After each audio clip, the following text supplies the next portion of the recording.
Evening, good evening. Good evening. Good evening. Juliana, were you on a panel? at Sorry, your we are live. Oh, I'm sorry.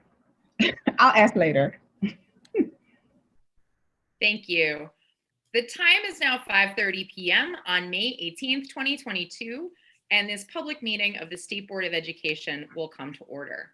This meeting of the State Board is being held virtually to protect residents' health during this pandemic and to ensure greater public access to the work of the State Board. The roll will now be called to determine the presence of a quorum. Mr. Hayworth, please call the roll. Representative Lopez. Present. Representative Johnson. Representative Johnson. Representative Birnstad. Present. Representative Gasoi. Present. Representative Chang. Present. Representative Wattenberg. Representative Wattenberg, it looks like is connecting to audio. Representative O'Leary. Here. Representative Parker. Present. Representative Thompson. Present. Representative Reid. Representative Reid. Representative Patterson. Present. Representative Sutter. Present. Representative Johnson. Present. Representative Wattenberg. Present. Madam President, you have quorum. Thank you.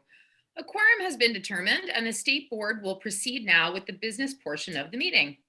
Members, we have a draft agenda before us. Are there corrections or additions to the agenda? Seeing no changes, I would entertain a motion to approve tonight's agenda. So So moved. moved. Thank you. Is there a second? Second. Thank you. The motion being properly moved and seconded, I will ask for the yeas and nays. All in favor, say aye. Aye. Aye. Aye. All opposed, say nay. The motion is approved. We now have the minutes of our May 4th working session. Is there a motion to adopt the minutes? So moved. Thank you, Dr. O'Leary. Is there a second? Second. Thank you, Dr. Patterson. The motion being properly moved and seconded, is there discussion? Seeing no discussion, the motion is on adoption of the May 4th working session minutes. I will ask for the yeas and nays. All in favor, say aye. Aye. Aye. Aye. Aye. Aye. All opposed, say nay. The motion is approved. Good evening, everyone. My name is Jessica Sutter, Ward 6 representative and president of the State Board of Education. On behalf of the members of the District of Columbia State Board of Education, I welcome our guests and our viewing public to our Wednesday, May 18th public meeting. It is being held virtually due to the continuing coronavirus pandemic. The video for all our meetings, including tonight's, are posted on our YouTube page at DC SBOE and rebroadcast on the District Knowledge Network. Tonight, we will welcome a panel to discuss impending changes to attendance regulations. For many years, student absenteeism and truancy rates have held steady at an unacceptable level. According to the District of Columbia attendance report for school year 2020-2021, released by the Office of the State Superintendent of Education in November 30th, 2021, in this 2021 school year, chronic absenteeism increased to 31%. About a point higher than the last full year of data in 2018-19. Truancy increased dramatically in the 2021 school year to a 5-year high of nearly 39%. We're told that some of the absences are due to a definition of present set at 80% of the school day. In 2015, the State Board adopted a report recommending that the definition should change to 60% of the school day. It is our understanding that the proposed regulations will include this change, and we look forward to hearing more about that. During our working session on May 4th, OSSE also presented a vision for new regulations for attendance in distance learning scenarios. I'm eager to hear from the panel their thoughts on what we should consider as we review OSSE's proposal next month. In particular, I'm hopeful that the state superintendent will address how students with disabilities or other barriers to being on camera will be served in a distance learning environment under these regulations. At this time, the State Board has not received an updated timeline for receiving draft social studies standards for public review. My colleagues and I are deeply disappointed by the delays, and we urge the superintendent to provide more information to the board and to the public, including a date certain by when the next phase of this revision process will begin. Last month, I noted in my remarks that the Park and DC Science State Assessment window had opened. There are now only a few days left in that window, and I want to reiterate my concern about how schools, LEAs, and the state will use results of these assessments. This year's assessments are an appropriate measure of where our students' learning stands after several years of disrupted schooling. Assessment results should be used solely to identify systemic and localized gaps in student learning and to help with future planning for ongoing academic recovery. To do otherwise would be deeply unfair to our students, teachers, and school staff who've surmounted the biggest crisis in education in our lifetime.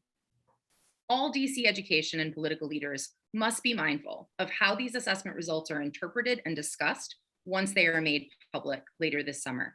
And we must speak out against anyone trying to use the assessment for punitive reasons. After we hear from the superintendent and our panel tonight, we will be considering ceremonial resolutions to celebrate and honor the district's teachers, principals, and school nurses. Their dedication, passion, and commitment is vital to their students. We will also recognize Mental Health Awareness Month, Bike to School and Work Day, and Asian American, Native Hawaiian, and Pacific Islander Heritage Month. Before we continue our meeting, I'd like to take a moment to honor and remember the lives we have lost to the COVID-19 pandemic in DC and beyond.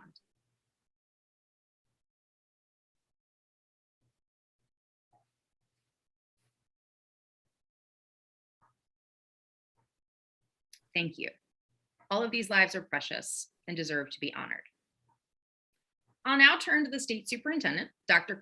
Christina Grant, for any opening statement she has tonight. Dr. Grant. Thanks, President Sutter. You know, Dr. Grant, Christina Grant, Superintendent Grant, it's the same person. Good afternoon, everyone. Thanks for giving me some time. And I will say in advance, I'm going to take a lot of time, have a lot of remarks, some which will touch on comments from President Sutter. So I'm happy that there's some alignment there. And I can assure you the question you just raised around students with disability and camera access, we will address that question directly with the board during our June working session. So that's not in my remarks, but want to give you that assurance since you just flagged it in your comments. Again, thank you. Good evening. Thanks for allowing me to be here. I will try to speak fast, but again, just noting, have a lot to share. I do want to provide you all with more detail about our work to revise the state social studies standards. I also want to give additional updates on our ongoing work with accountability and attendance, again, to items noted by President Sutter in her opening remarks. As I've said, in this setting, throughout the community, and to some of you individually when we've crossed paths in the work, our endeavor to revise the social studies standards is really important to me, not just because I was a social studies teacher, but it's important to our children, our communities that we serve, and that these standards are not just revised, but they are done well.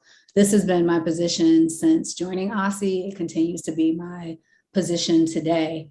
And I understand and want to frame, I don't know that I've said this before, but I do understand that a couple of years ago, prior to the world and our work being turned upside down due to the pandemic, OSSE began to work with you on this revision partnership and this process. And in that partnership, we supported the board's task force where you all drafted important guiding principles for our standards. We also began working with local educators to do the technical work of putting pen to paper and rewriting and drafting and creating new aspects of our standards. And I want to take a moment in the spirit of gratitude and thankfulness to truly thank everyone who has been a part of this process, who's given up time, talents, and resources to guide this work thus far. I want to be really clear to everyone that the work is not in vain, and it's going to push us forward for the betterment of our children and our community and our system as a whole. Now, one of the hardest aspects of being the state superintendent is that you inherit a lot of work as you found it. And in hindsight, this timeline and this process developed, it underestimated the magnitude of the endeavor and the significant impact that the global pandemic has had on the public education system. When you add on a global pandemic and the new unprecedented work that this agency has had to take on to support our schools and our community, it further complicates the timeline and the process. It's important to course correct if we want social studies standards that meet the guiding principles and are instructionally sound, historically complete, and rigorous while being developmentally appropriate. And as I said last month, I have reservations about the draft standards in meeting that bar, even for this first round of public comment. And these are not excuses. I'm just being completely transparent about how we, the collective we, have found ourselves here today.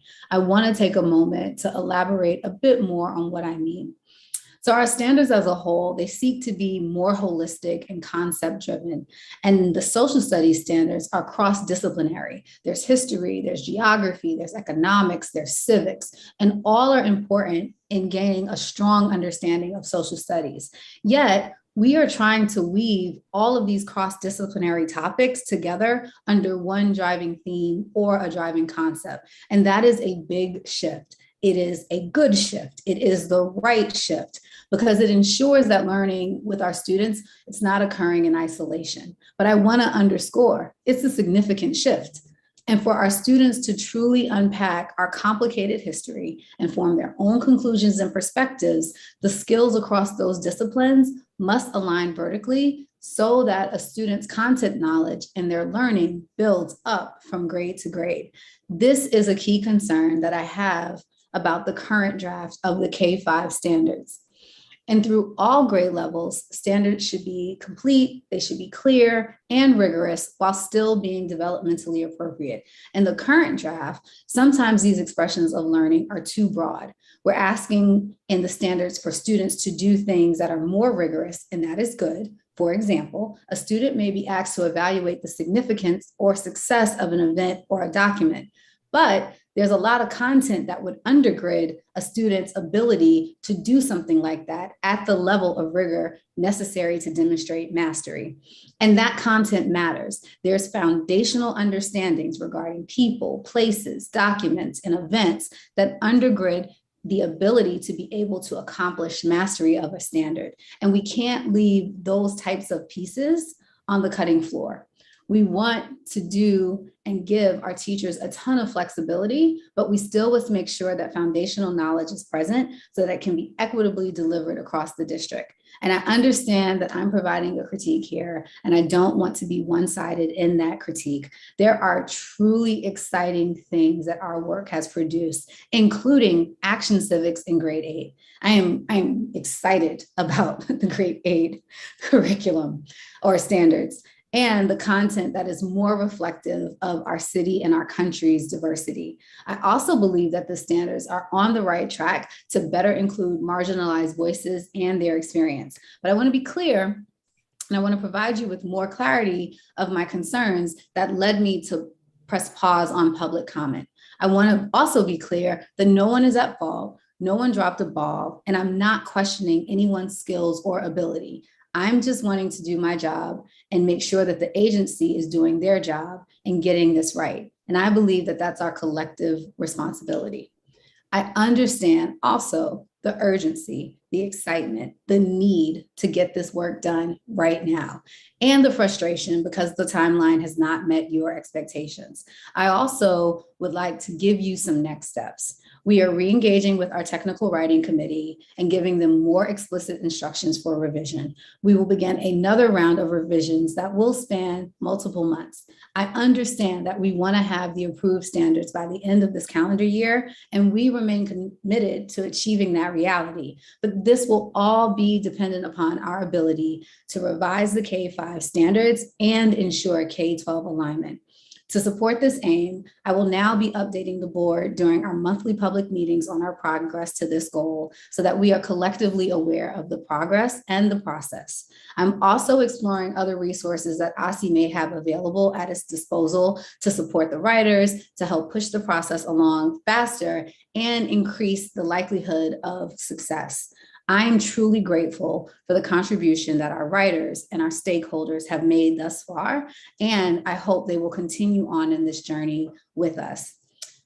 I want to say to all of you, as I reflect on these last 11 months, I'm in awe of everything we've accomplished as the state education agency, but I'm mindful that those accomplishments have been done in partnership with our educators across the district, who are all navigating the realities of leading through this historic and unprecedented time. I also would like to thank the members of the board specifically who have reached out to me directly to offer their support, their guidance, their advice as we navigate the next steps regarding social studies revision. Together, we will achieve standards revision, and we will have true insight and clarity in a process that hadn't taken place in a really long time. But it will inform our future endeavors as we seek to revise other standards.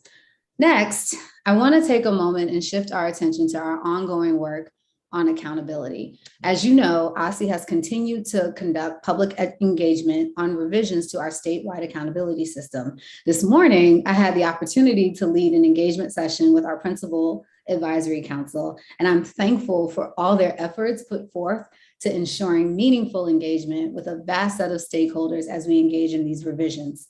We will be speaking with the Ward 8 Education Council tomorrow evening at 6 p.m. And I was so delighted to see some of the advertisement from stakeholders about this on social media this week. We appreciate the engagement and the questions with the board from last month's working session, and we will return once again to your meeting in June with our draft amendment to our statewide S.H.A.P.P.E plan that outlines our proposed revisions. Again, we seek approval on the accountability revisions at the July public meeting. I am glad to see this evening's focus on attendance. OSSI staff also presented our proposed concept from an upcoming rulemaking on student attendance at the May working session. This rulemaking will revise the 80-20 rule to the 60-40 rule to reflect public feedback and board input from our recent council hearing on this topic. We will also codify attendance procedures for both full-time distance learning schools and programs and for the use of situational distance learning. We will return to the board's working session with a draft of our rulemaking in June and engage more with you on our proposal. We seek board approval on these attendance changes in July. This timeline will assure that our attendance regulations are in place for the start of the upcoming school year. We're engaging in a lot of work at OSSI that involves the board, but I didn't want to miss an opportunity to truly extend a heartfelt thanks to board members that attended our Gold Standard of Excellence Educator Award. I was so pleased to be joined by you to honor and celebrate some of the best educators in the district and the nation. Together, myself, the Chancellor, Dr. Michelle Walker-Davis from the Public Charter School Board, and supporters alike all came together to celebrate our educators and their exceptional work. And although this was a part of Teacher Appreciation Week activities, we truly owe our educators our sincere thanks and support every day of the week. And just thank you for those of you who took time to be with us that evening. In closing, I wanted to note that one of the core values at OSSI is partnership. And we strive to understand the needs and perspectives of our stakeholders, and we work in partnership with many others to support DC students and families. We are committed to working with empathy, transparency, and humility, and that extends to our residents and to members of this board. The work we are pursuing certainly has had its ups and downs, and I know that it can test our partnership. But I deeply believe that our joint efforts will serve Washingtonians for a long time to come. And with that, you've heard a spirit of thank you throughout my remarks. Thank you, as always, for allowing me to speak with you all this evening, and I look forward to our continued partnership and work together. Thank you, Dr. Grant. Thank you for your remarks and for the continued work. We'll have more to talk about at the June working session. All right, we're going to move on then to attendance. In my opening remarks tonight, I quoted a passage from the OSSI attendance report. Tonight's panel will provide further context and insight on the need for regulatory change.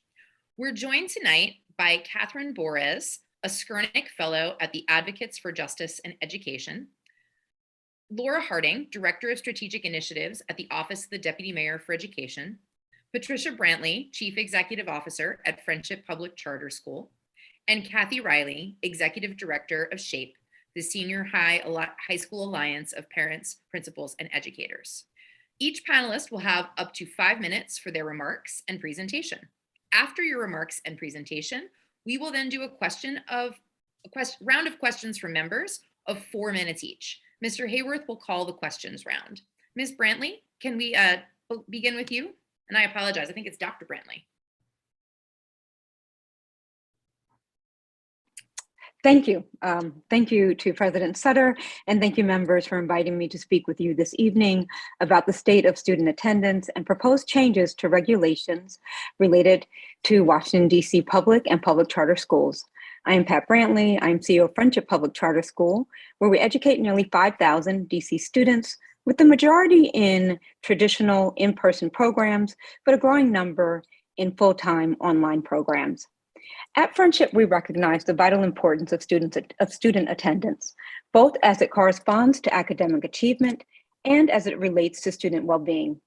In particular, we recognize what you and most educators know. Chronic absenteeism is strongly linked to negative outcomes, greater likelihood of poverty, and greater instances of interacting with the criminal justice system. Unfortunately, we have seen firsthand how the pandemic has exacerbated challenges with student attendance. So while I'm glad to say to you today that Friendship campuses are above citywide averages for attendance, we also see some students who are struggling with attendance, and we see how that is driving continued learning loss. With that as background for my remarks, I'm joining you with 3 key messages. The first is, we support the proposed attendance regulation shift from an 80-20 definition of present to a 60-40 definition. What we've seen is that implementing the 80-20 rule several years ago made DC significantly more stringent than most of any other jurisdictions around the country. It also led to data that frankly was misleading by labeling tardy students as absent students. Our greatest challenge with this rule, however, is it had the unintended consequence of disincentivizing tardy students from showing up at all, since they would be counted as absent anyway. Second, we hope that you will ensure that any rules or policy changes are flexible enough to be applicable to virtual school students. We have had full-time virtual schooling in DC for more than 10 years with solid results. Virtual school isn't for everyone, but those families and students who thrive with the virtual option should be able to do so continuously. Third, whether the rule is 80-20 or 60-40, we need greater research and supports for students who are chronically absent. In speaking with principals and educators throughout the city, they are doing everything they can to support students, and it is overwhelming. Schools and educators feel the pressure of accountability, with schools measured in both the OSCE STAR and PCSB PMF report cards for student attendance. We need more community-level interventions and supports directly to families, and these supports can't all come from schools and educators. We need to relieve schools of some of the administrative burden they encounter in this work, allowing them to focus on creating vibrant communities, engaging programs, and safe and welcoming environments for students. In doing the research and advocating for greater supports, I have personally relied on the State Board's report on attendance from November 2020, which found, and I'm quoting here, at-risk students were approximately 3 times more likely to be chronically absent than students who were not considered at risk when controlling for gender, race, and other economic indicators. Finally, our analysis found, in line with prior school years, that Black or African American students were 7 times more likely to be truant than students who are not Black, Hispanic, or Latino. Hispanic or Latino students were nearly 5 times more likely to be truant than non-Hispanic. For equity's sake, we need to ensure that we are supporting schools serving students who are at risk and students of color, and not penalizing them for attendance that is reflective of demographics in our accountability systems. With that, I look forward to engaging in a discussion with you and with my co-panelists and answering any questions you may have. Thank you. Thank you, Dr. Brantley. Let's go next to Ms. Harding. Good evening, State Board President Sutter, Executive Director Hayworth, and all of the other SBOE representatives. My name is Laura Harding. I'm Director of Strategic Initiatives for the Office of the Deputy Mayor for Education. I am going to show a slide deck right now, which basically will focus on, sorry about that, what we have invested in as a district and as an office in terms of addressing chronic absenteeism and truancy. So I'm sharing right now our attendance framework, which looks at 3 strategies that we use, which are providing actionable data and root cause analysis throughout the system. I'm pleased to announce that we were able to hire a new policy analyst to do more of the in-depth data analysis and population segment analysis that we need to guide our initiatives in the future and current initiatives, and also assess them. We look at driving attendance best practices into all public schools, focused on tailoring and targeting.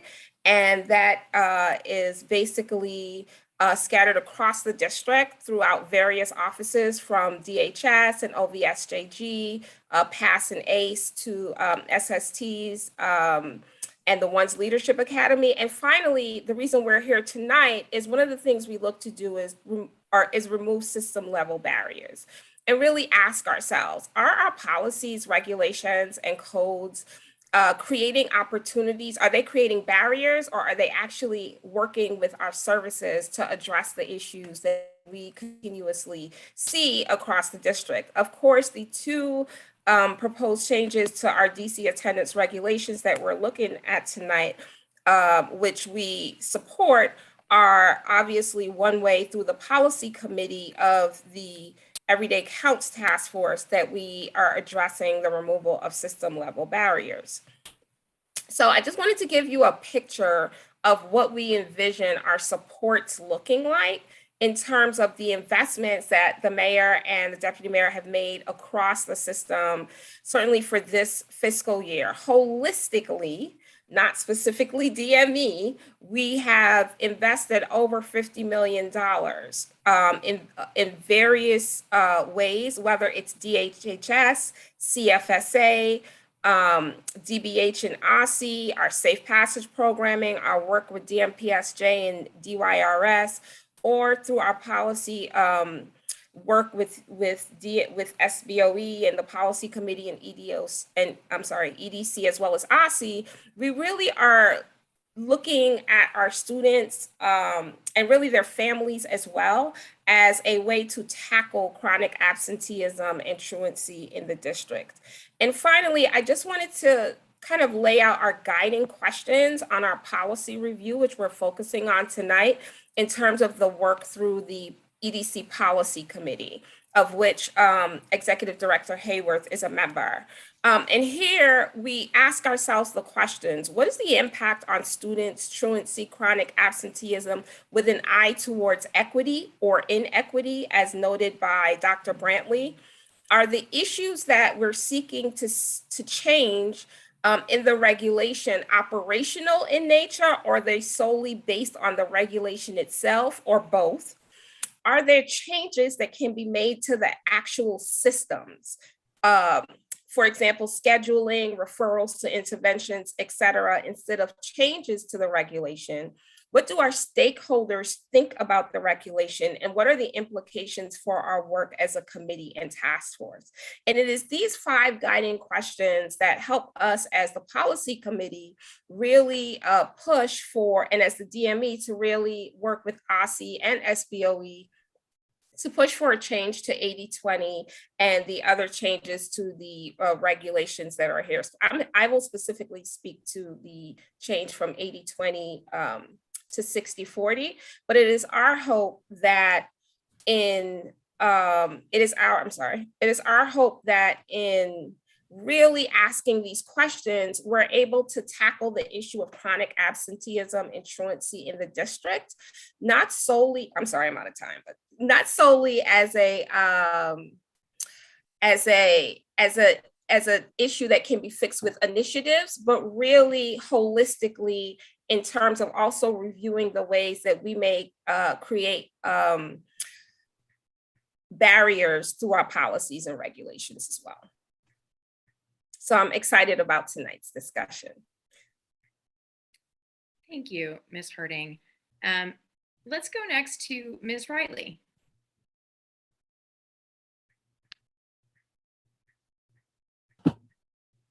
Oh, thank you. And thank you for this opportunity and for the focus on this issue.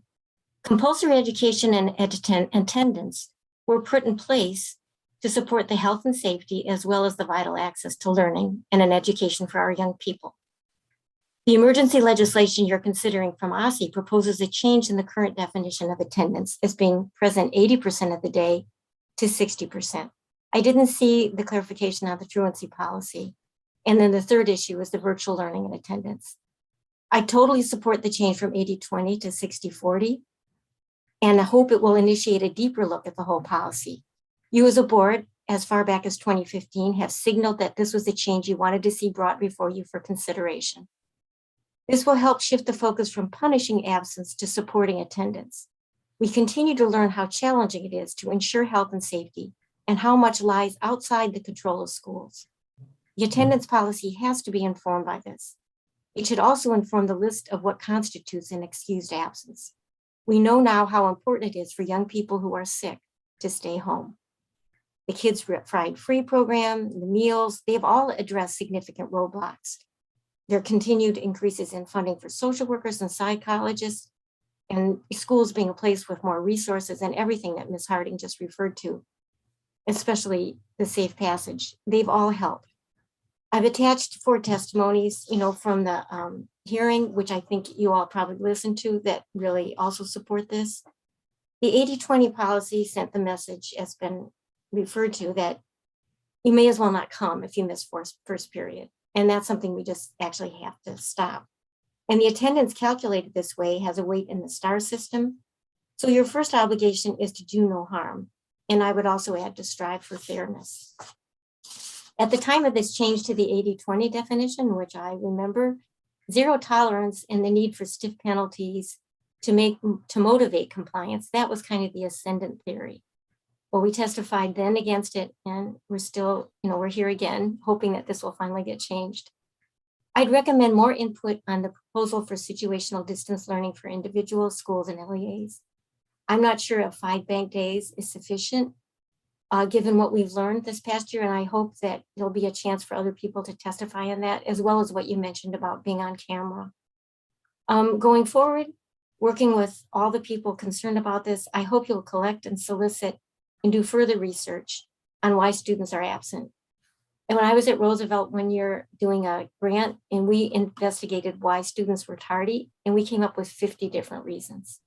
So I think it will better inform what we do if we understand better the whole spectrum. And then I go on to, there's, about re-examine the list for excused absences, re-examine the triggers. It's way different to be absent 1 day a month for 10 months than 10 days consecutively.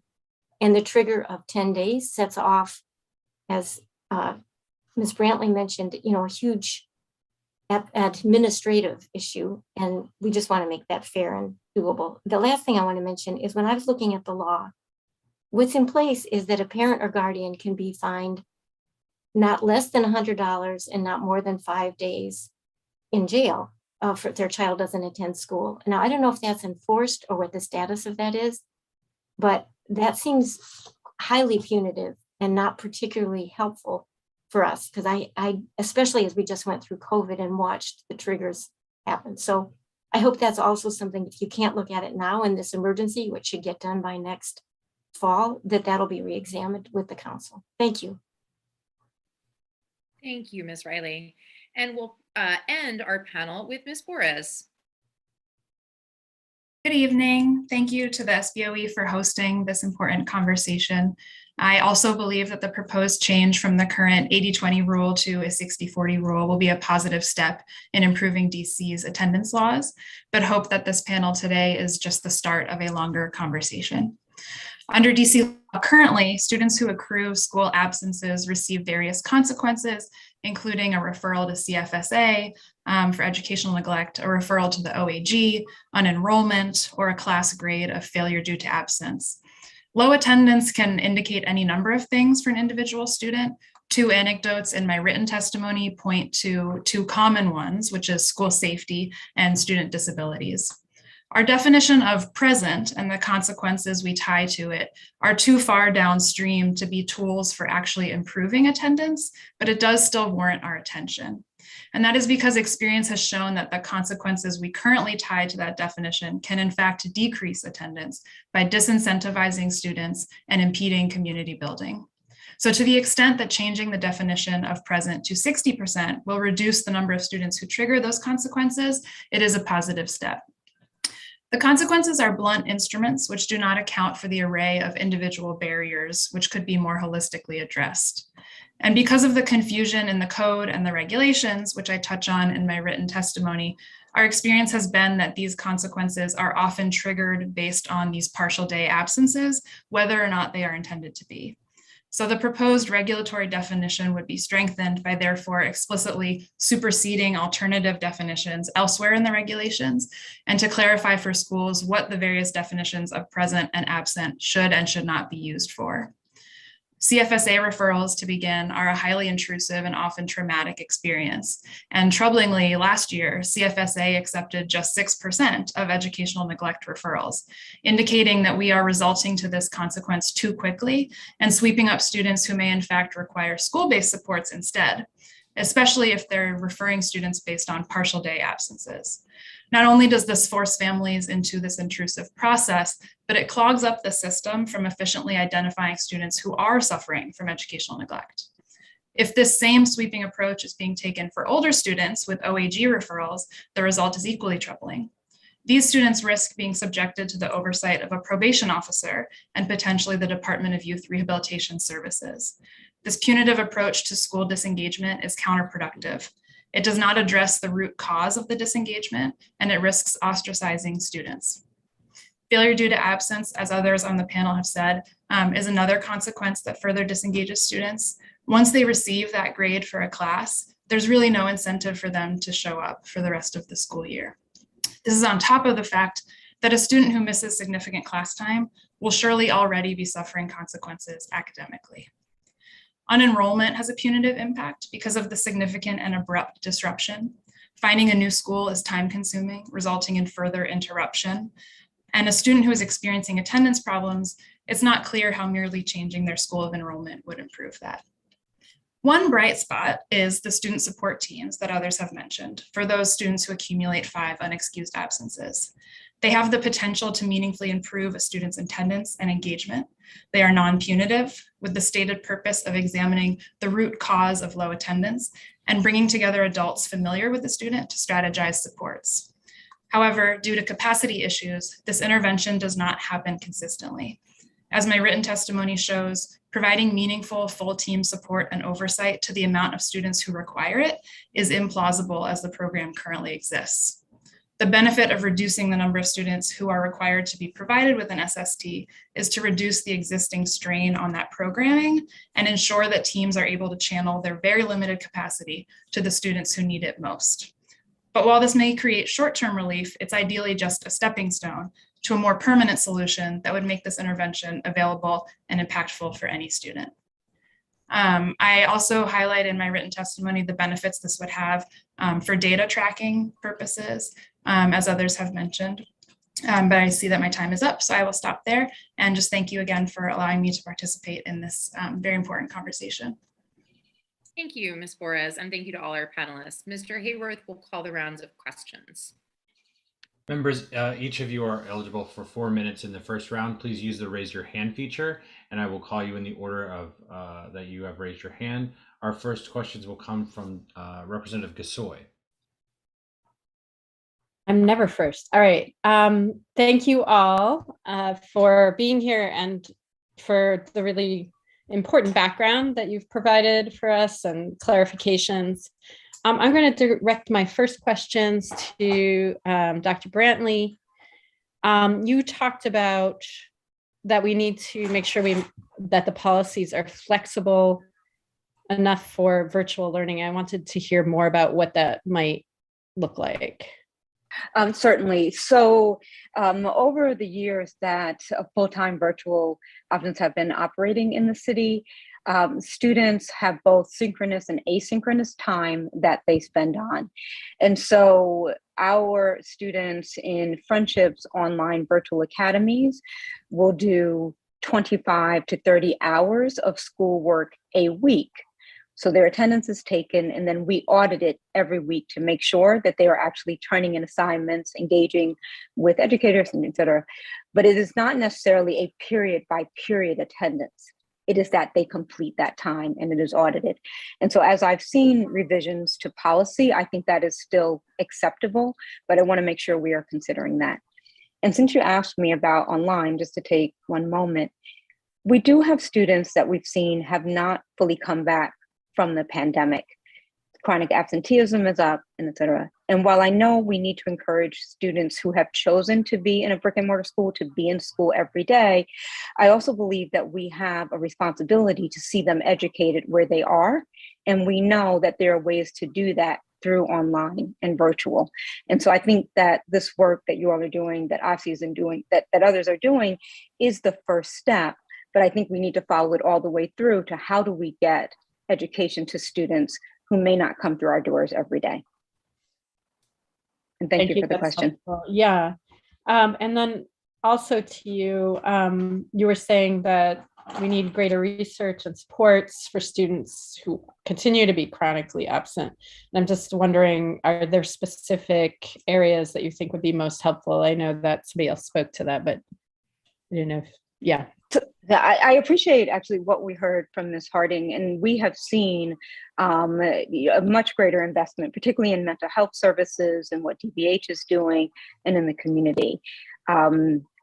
But as always, we need more. And so what I'm finding, what I'm hearing from principals, from the SSST teams that are in our schools and et cetera, is that we have students, they are chronically absent. And of course, we are required to report those students and their families to CFSA. There often isn't sort of a 360 or coming back to know what happens after that. What are the other supports that we can give? Is there something else that the family needs? And so it does feel a little bit like we're sort of flying blind trying to figure out what it is that a family needs, and nothing else seems to happen after that report. We understand some of the reasons for it because there are privacy concerns, right? But we also think that there may be agencies in the community that are working with the family in other ways. And so if there was some way to have case management across families or across students within a family, that would be helpful. So those are some of the things that we think could help. In terms of the research, we already know that, we've seen that demographics can play a factor. What we don't know is what interventions are helping the most. And how could we gather that research across schools where we are seeing improvements or across students?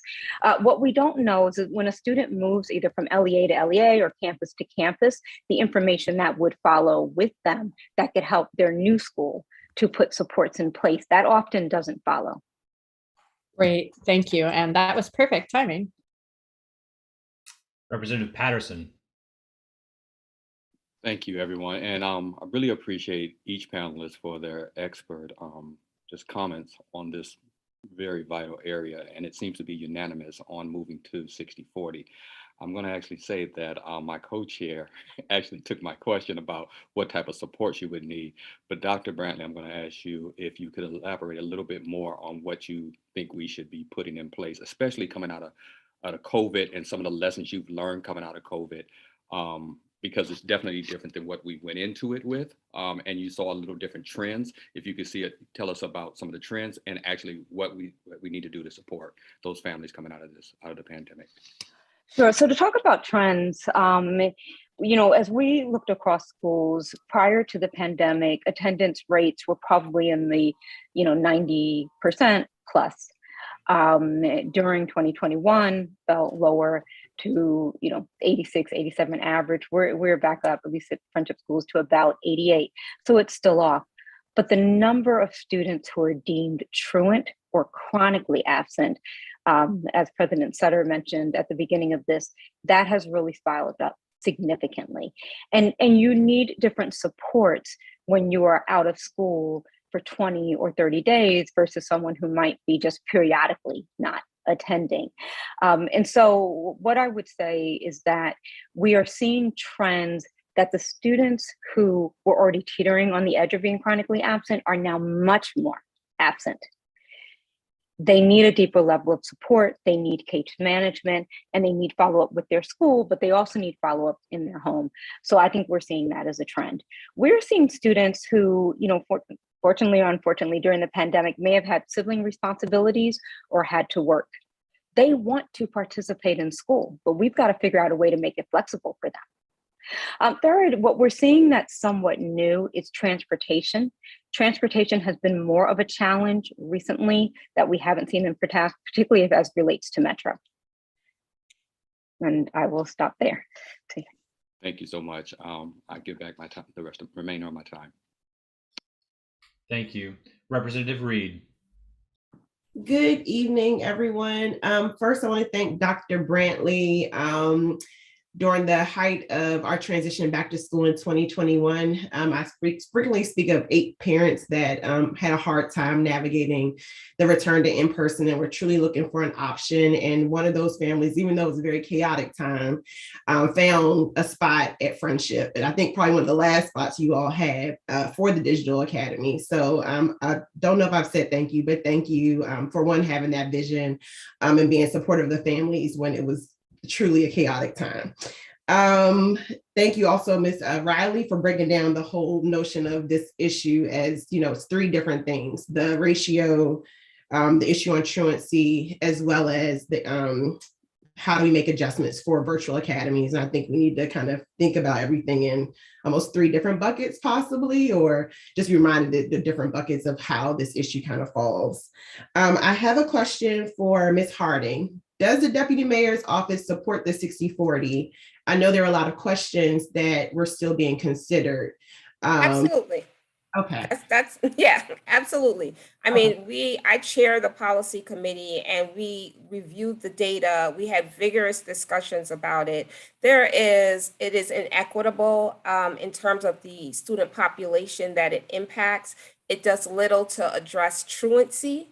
And really helping schools identify what are the issues, why students are late or truant, and how that can better be served through either SST referral or school-based supports instead of kickstarting something that may negatively impact the family and the student.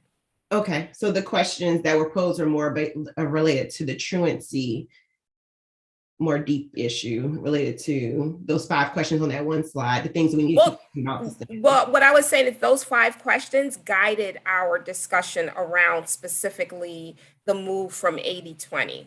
Like we really went deep to look at inequities, to look at data, to look at, we even considered, some of the policy committee members said, well, aren't we just kicking, the numbers down the road, and aren't we just trying to lower attendance? And so many of the content experts came in and testified, the school-based staff, and said, no, actually we're not. What we're doing right now under 80/20 is literally creating truants and chronic absenteeism for students who are not.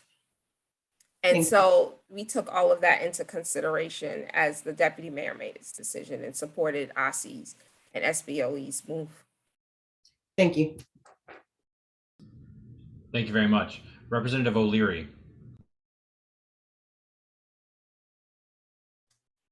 Thank you all for your testimony. I'm going to be speaking as a teacher who, even though it's been 5 years since I retired, I don't feel that way. And I know that the 80/20 rule, when it came in, and I was a coach too, there was no one that supported it. And I'm so glad that it's finally being excised, but it took much too long to be excised.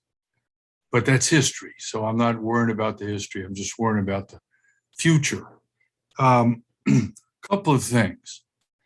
A student who comes to class 5 minutes before the class is over is considered present according to the guidelines.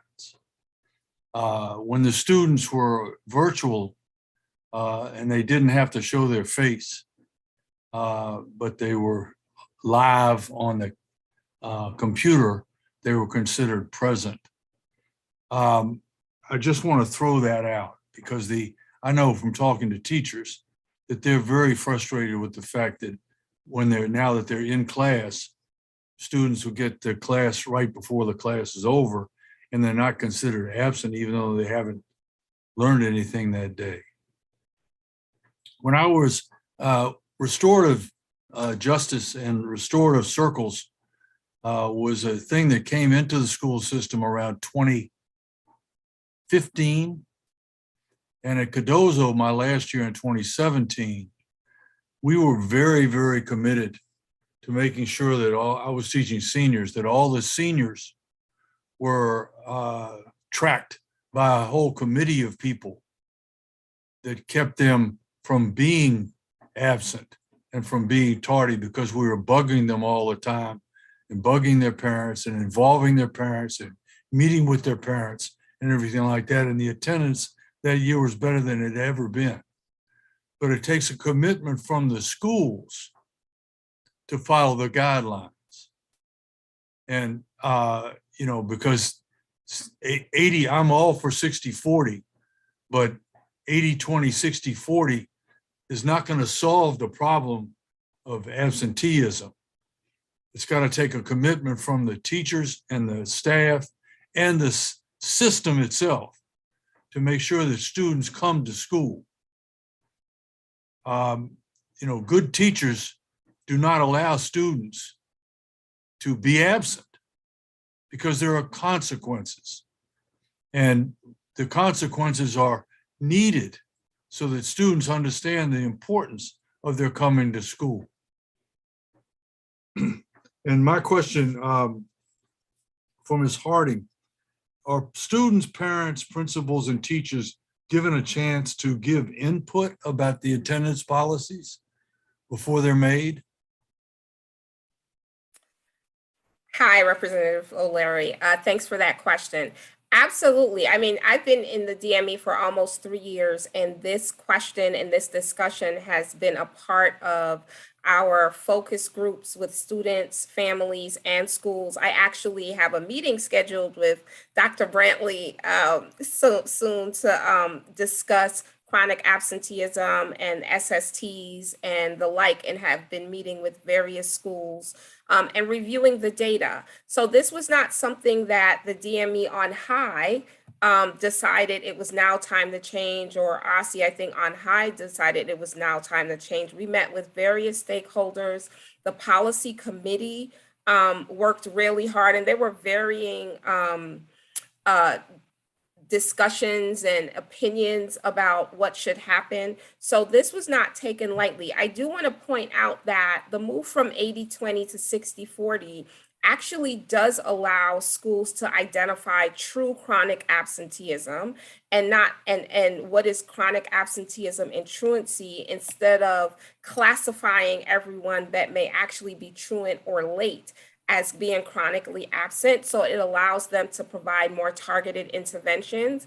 And I'm not sure which teachers you've been talking to, but the teachers that I've spoken to, as well as central staff, already do note that students who come in 5 minutes before the class are not considered present. Thank you very much. I appreciate your testimony. Representative Wattenberg.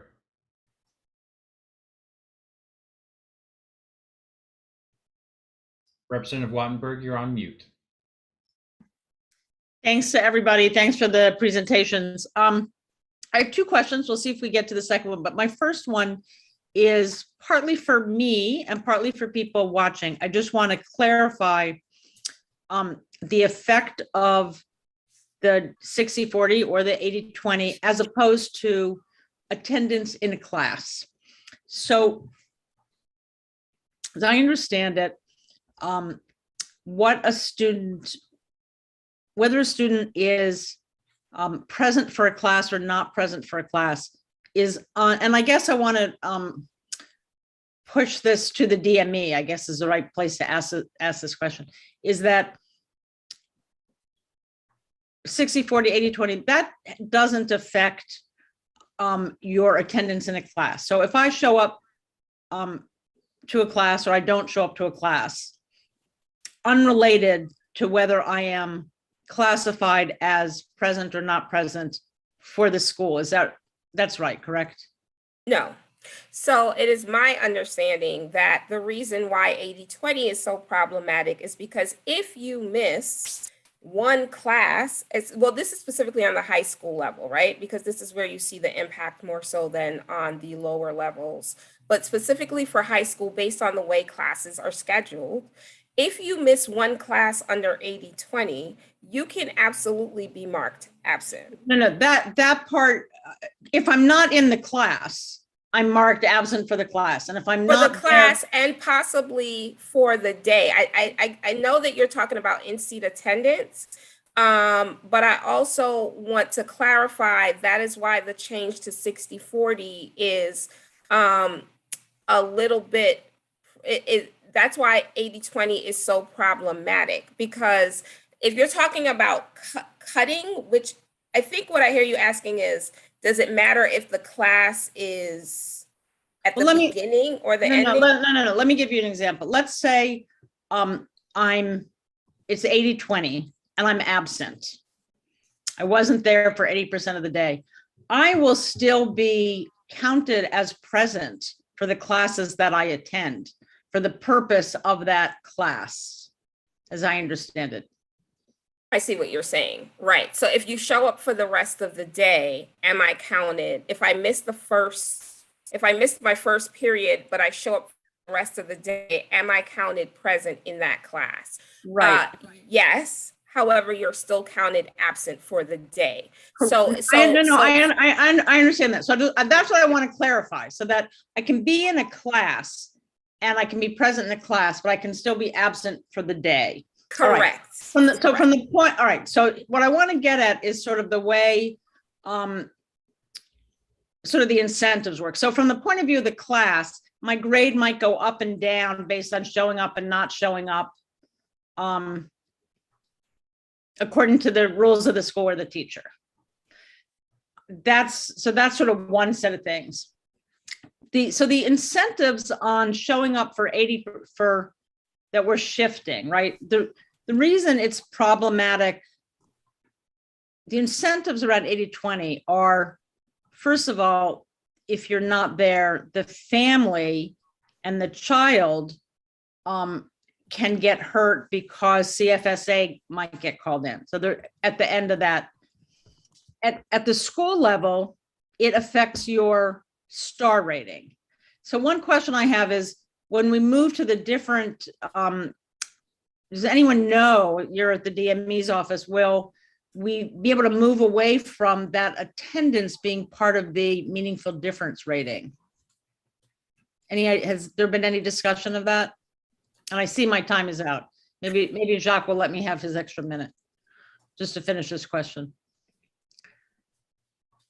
If John Paul allows it, of course, ma'am. Yes, ma'am. Ms. Harding, go ahead and answer if you'd like. Yeah, so I would say that while we haven't had a thorough discussion about the impact on the star rating, what we know is that DC, irrespective of whether it's 80/20 or 60/40, still has a chronic absenteeism issue. So we don't necessarily see the move from 80/20 to 60/40 lessening the impact on a school star rating, because the truth of the matter is, if there's a chronic absenteeism issue at the school, it definitely will show up anyway, right? And what the change from 80/20 to 60/40 does is it really gets you to identify who is truly chronically absent. So I would say that the move does not erroneously present that a school that has a chronic absenteeism issue doesn't have one. I think it allows us to target the true issue that students have and respond with targeted resources. Thank you very much. Representative Thompson. First, I'd like to thank all the panelists I really appreciate, I think it was actually Ms. Reilly who gave us the frame of shifting from consequences to kind of like encouraging attendance. I think that's the right frame to think about it. I heard you, I guess, list a couple of things that we already do. So I guess this is the question to the full panel. I want to make sure that I have in my head a list of things we already do that use this frame, and then the things that we should be doing more of that use this frame. Did anybody? I'll just start a little bit. I think as people have mentioned, the SSTs, when they're able to work, if they're not overwhelmed, are trying to get at the root causes and trying to build a relationship and try to solve it. And I've heard a lot of different ideas. At one school, a teacher, had a little group of kids that were absent. And they talked about, you need an alarm clock? Do you need whatever, a problem-solving approach. So that is in place, but it's overwhelmed with the number of students. And as Ms. Brantley said, it falls so much on the school, especially schools that have high numbers of students that are struggling for many reasons. So I think that is a good thing. I think the other things that might, a lot of things that Laura Harding mentioned are all things that are helping. The kids ride free, the breakfast and lunches. What we need to have an understanding of is what else do we need as we get a deeper, not like how do we end truancy, but how do we support attendance and what's in the students' ways, what's in their way in terms of getting there.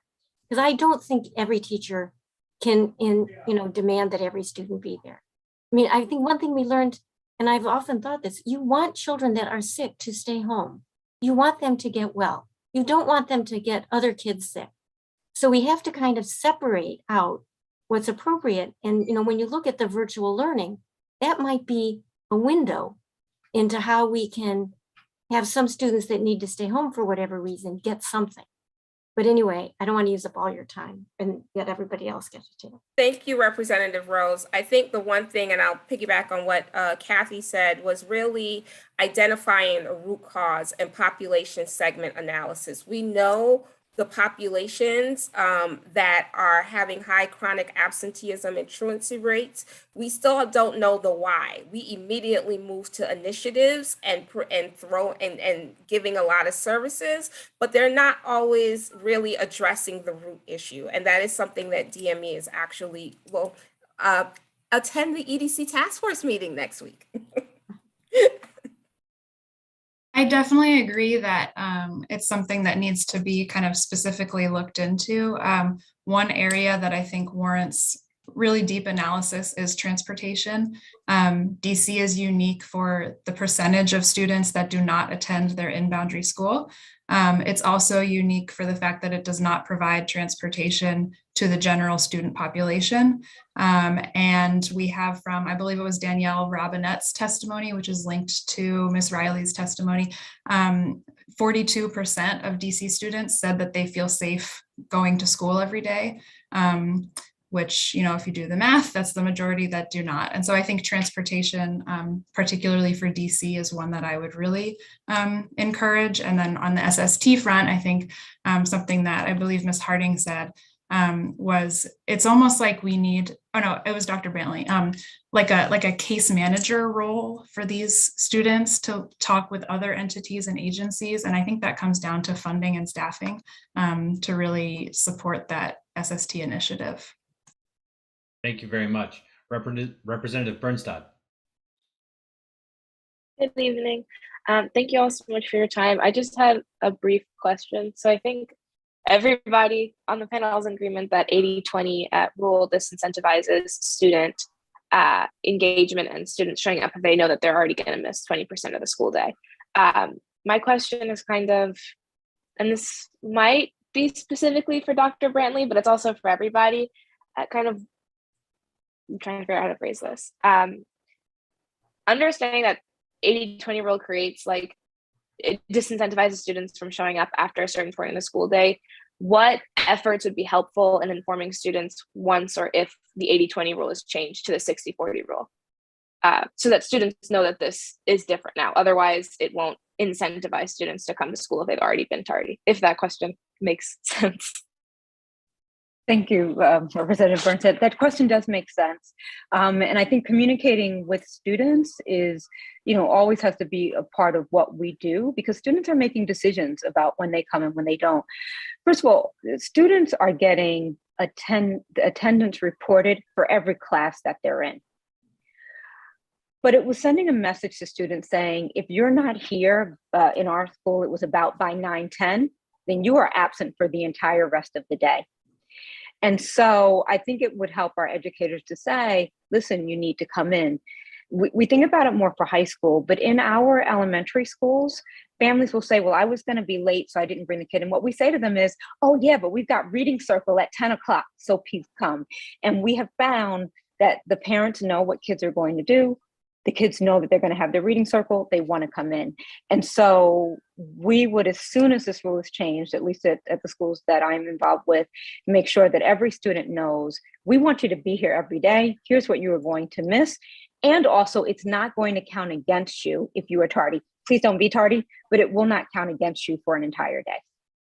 I also want to note that the DME currently funds Kinvolved and Everyday Labs to provide technology and letters to families. And one of the things that we've discussed with them around attendance, and one of the things we've discussed with them is not only utilizing that service to alert parents to when students are approaching a chronic absenteeism classification, but also using it affirmatively to let students and families know about anything from summer school to return to school to changes like this. So there is an ability that we as a district have through current initiatives that we're funding to inform students and families about the change, both electronically and through letters.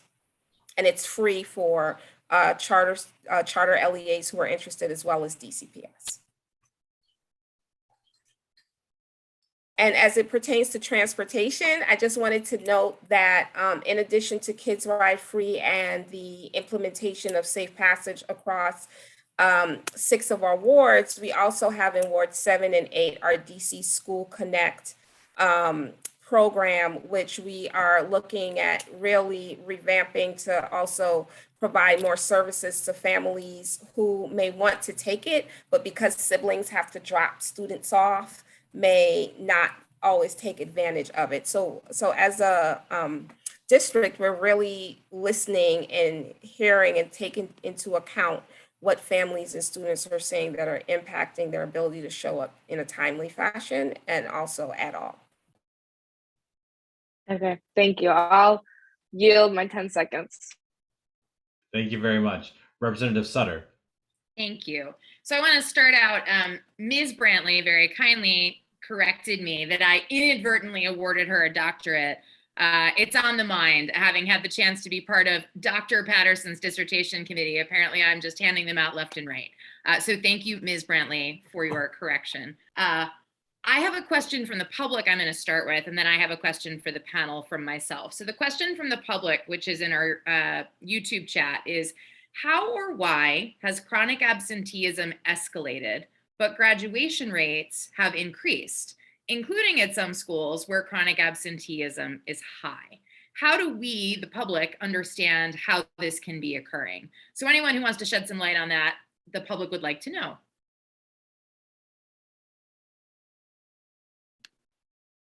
I think somebody mentioned that, they really targeted the seniors. Fraser mentioned it. I think the need to help students get across the line there, it might mean that you're overwhelmed with so much, you might have focused on that. And certainly the graduation, the way it's figured that you have to track every student that's ever been at your school from 9th grade would mean that you would be targeting the seniors and then anybody back there. That's the only way I can understand it.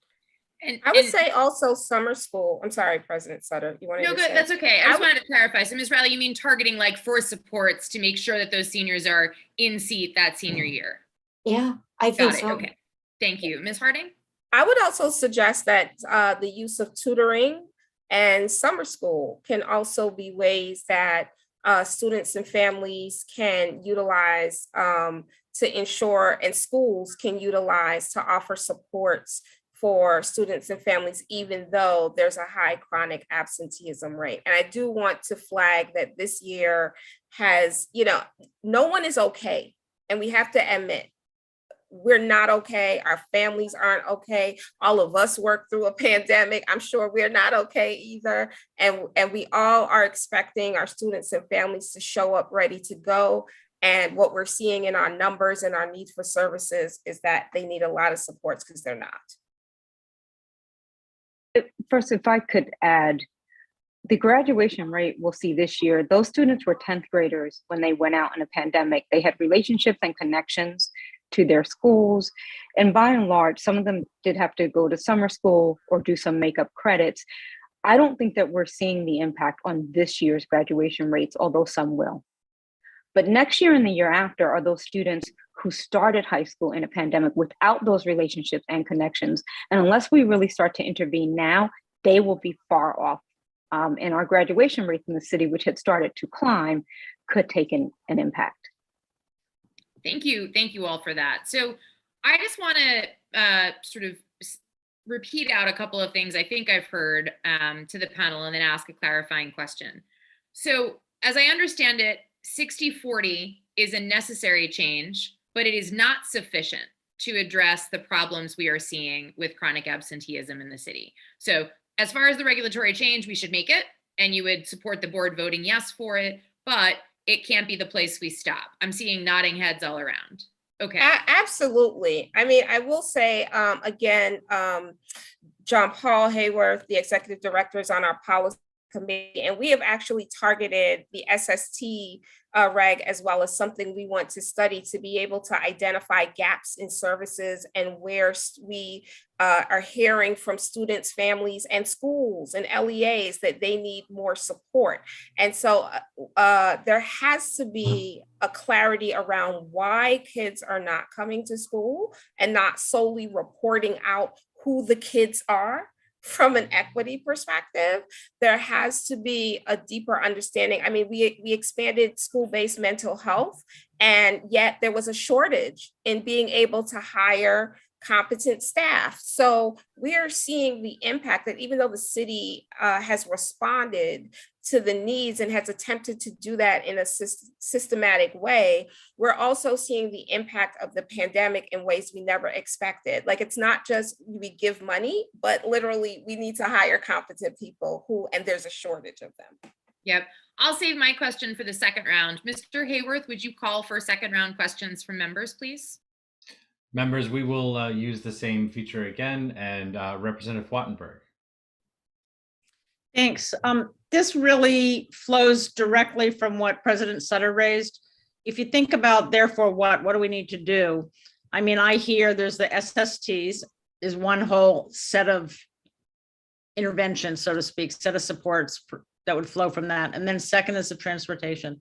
So on the SSTs, in terms of funding, would that be funded? Can that be funded through the mental health dollars that now are, I think, going to schools in the new budgets? Can they be funded through the additional dollars that are going to at-risk? Do they need a separate funding mechanism? In other words, and how much is the gap between what schools have and what they need to do kind of that school level SST stuff that's not broader social services, well beyond the school, and isn't transportation? Any thoughts on that? And is it the right way to fund it through these broader funds? You know, I don't think you have enough information yet. I mean, you have it, but you haven't collected it yet to really make that distinction. You know, and also different schools relate to this very differently. Mm-hmm. I think what we're talking about are the schools that have the most extreme numbers of students that fall into this category.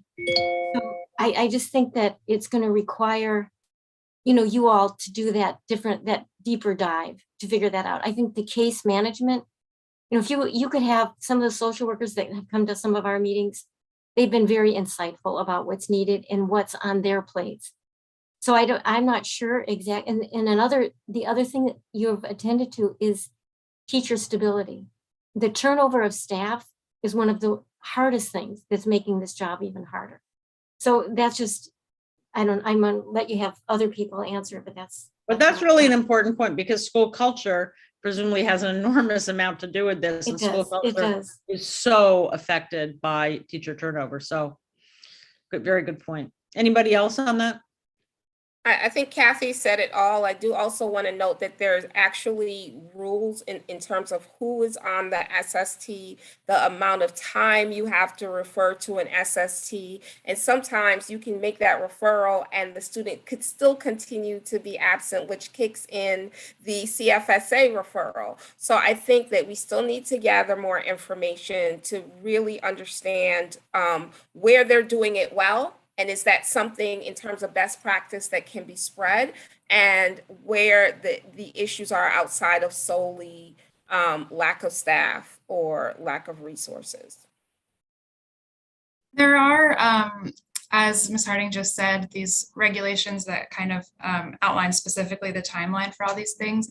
I think the problem is, at least on the DCPS side, how it looks for them is that the student will be referred to the MTSS team, which I think is generally like the principal and the assistant principal, but I'll invite people to correct me if that's incorrect, who have their own full-time jobs that they are doing that are more than full-time jobs. So I think the reason I'm hanging on this like case manager notion in my head is I do think it takes a dedicated staff person who is in charge of taking that individualized approach. Sometimes a student might need a social worker because that's what their source of absenteeism is stemming from.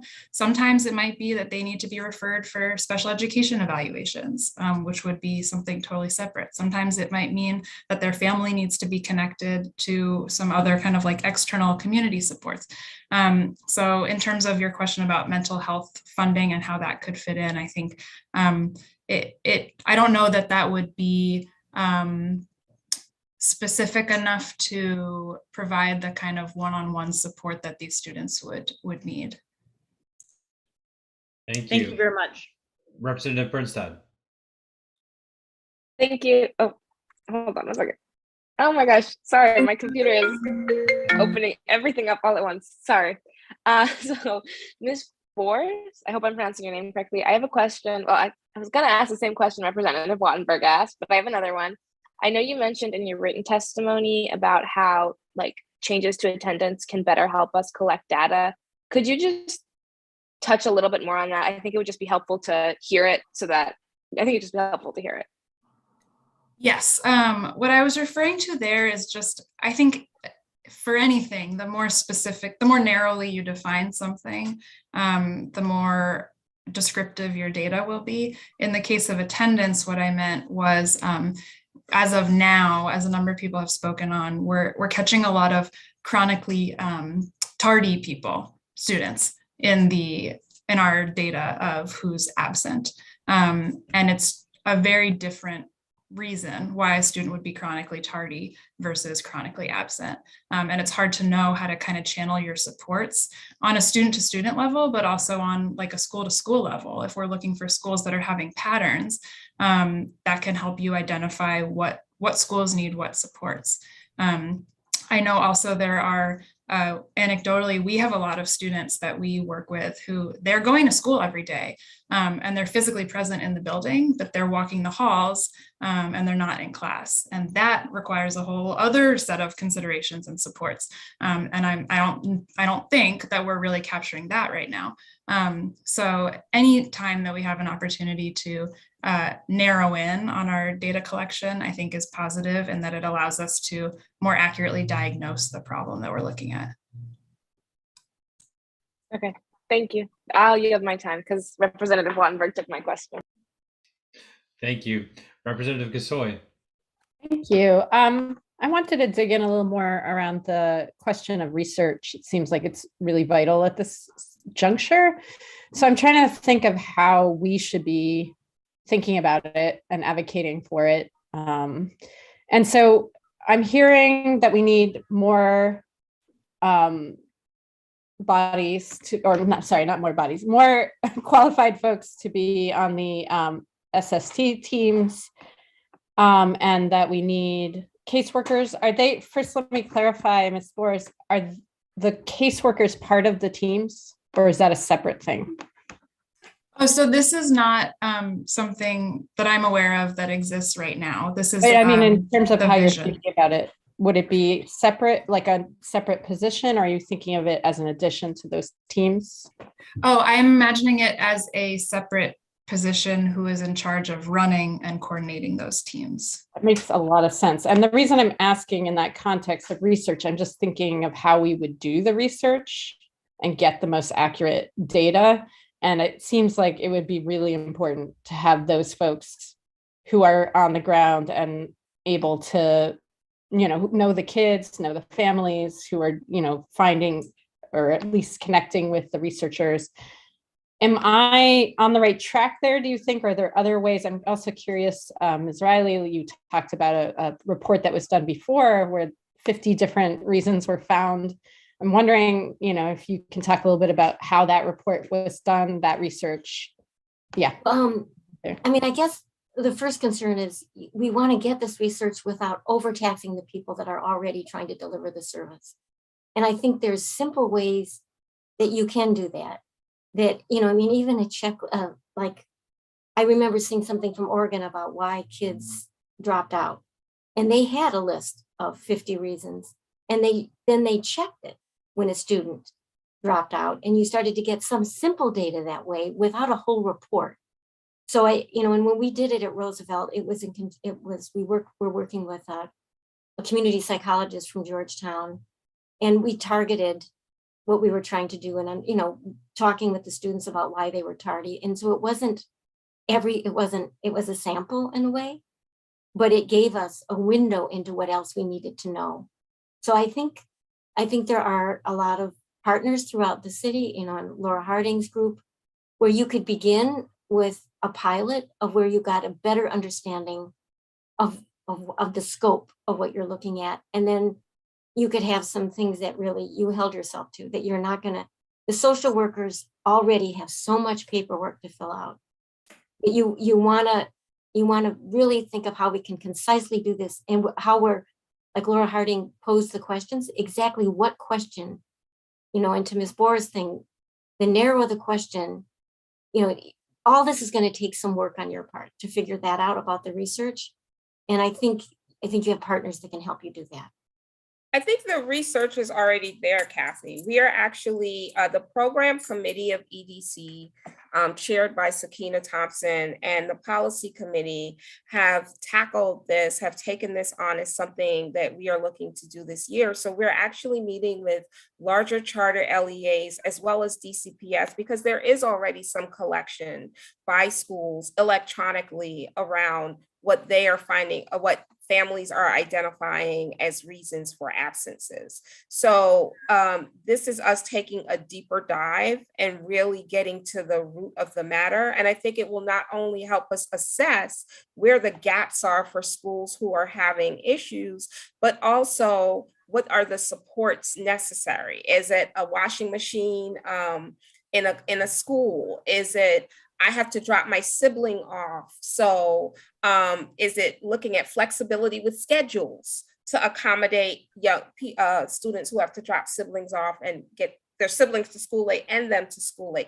What are the things that we're seeing? So we actually are in the process of gathering this. Representative Gasoi. Thank you very much. Representative O'Leary.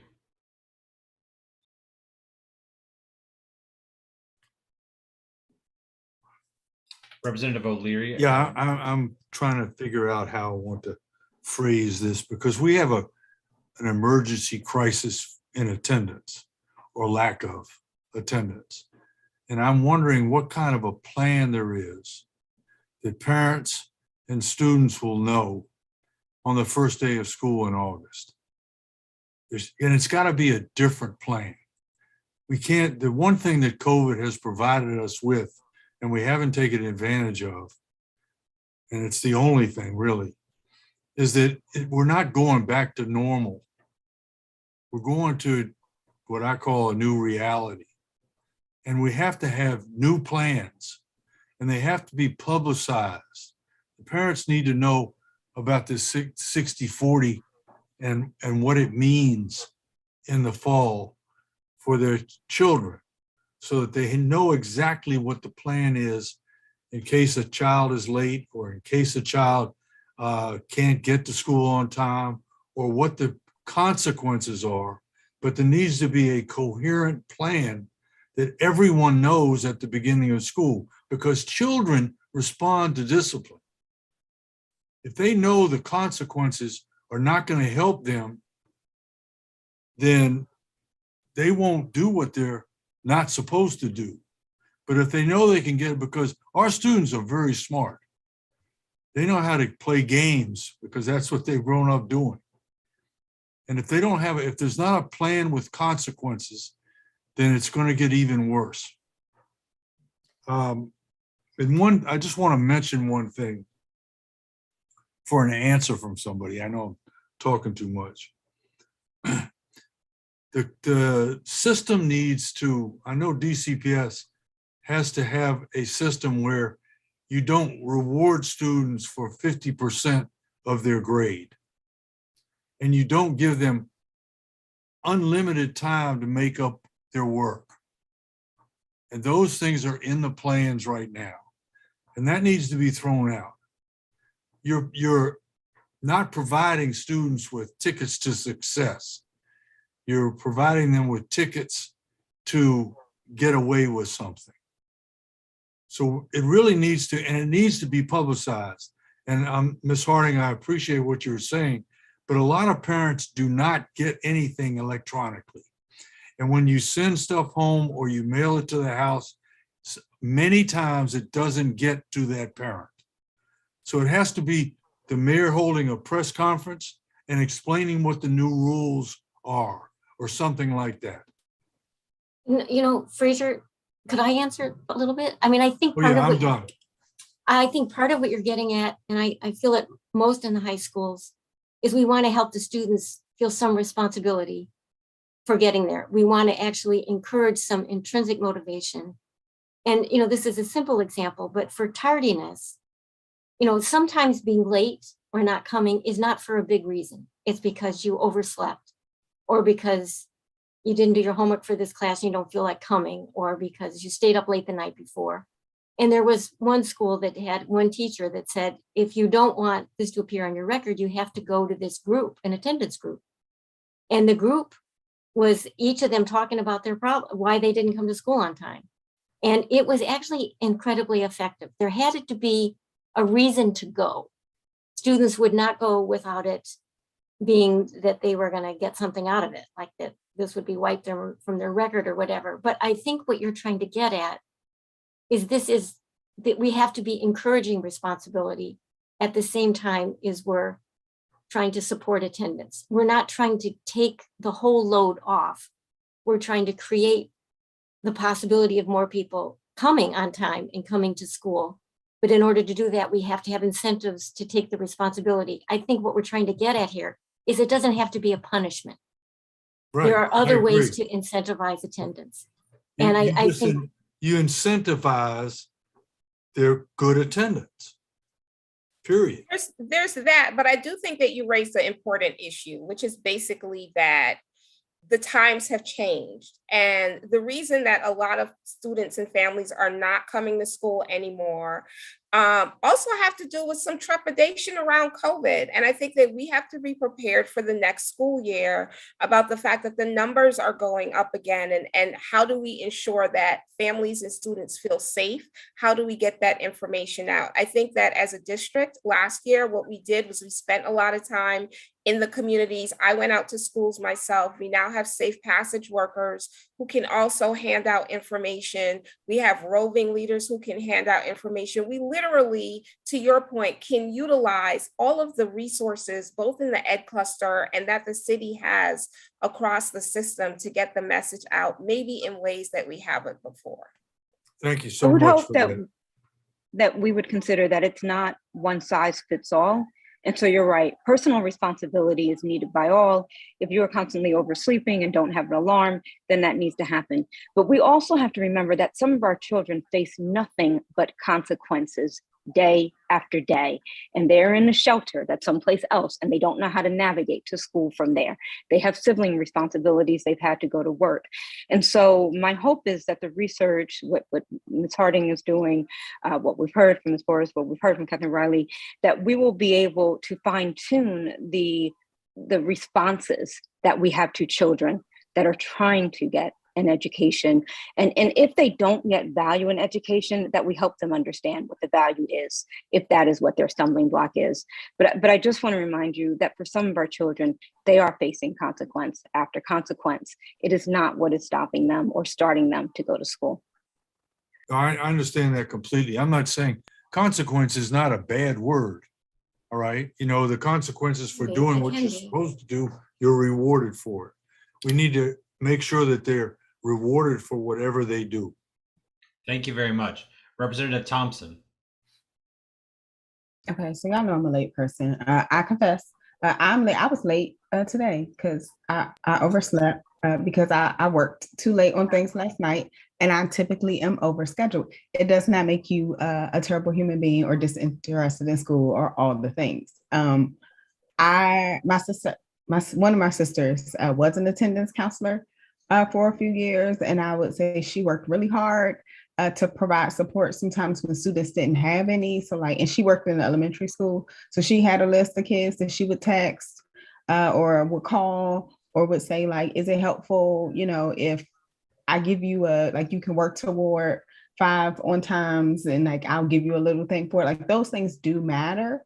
I am curious though. I have a whole different question for Ms. Brantley, Dr. Brantley, virtual school.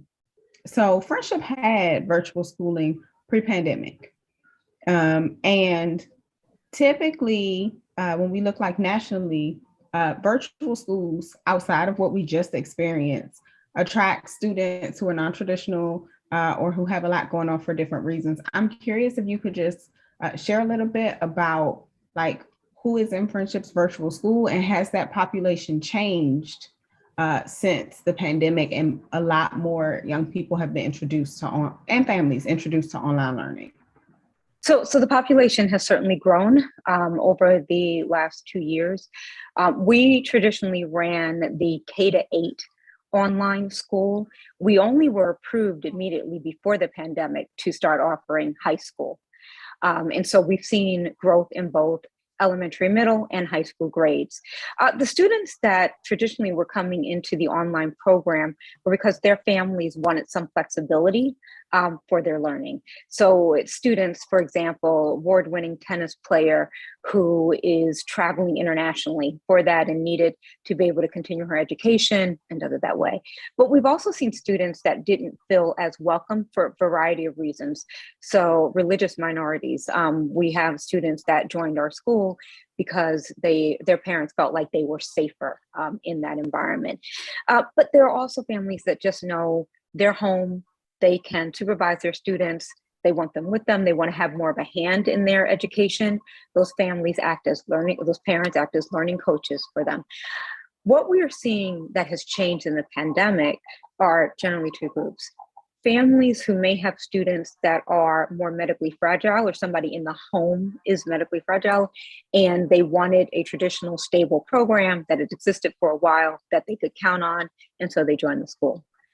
Then we have others who said, my child thrived during online and virtual, and I want to continue in this way. And so we are seeing that across the board. You may know that Friendship is also providing virtual school experiences for other charters, LEAs, with medically fragile students who wanted that support. What we're seeing in those students is they are taking a myriad of courses. So last semester, we had a student who took 10 courses. I'm like, why are you taking 10 courses? Well, you're taking German and Latin and other things that their school might not have, taking CTE courses. And so our ability in a virtual world to expose students to courses that they may not have in their one high school is just so much more vast. And so we are seeing students that want more types of courses that may not be in one particular high school in our online program at the high school level. I hope that answered your question. No, it does. Thank you.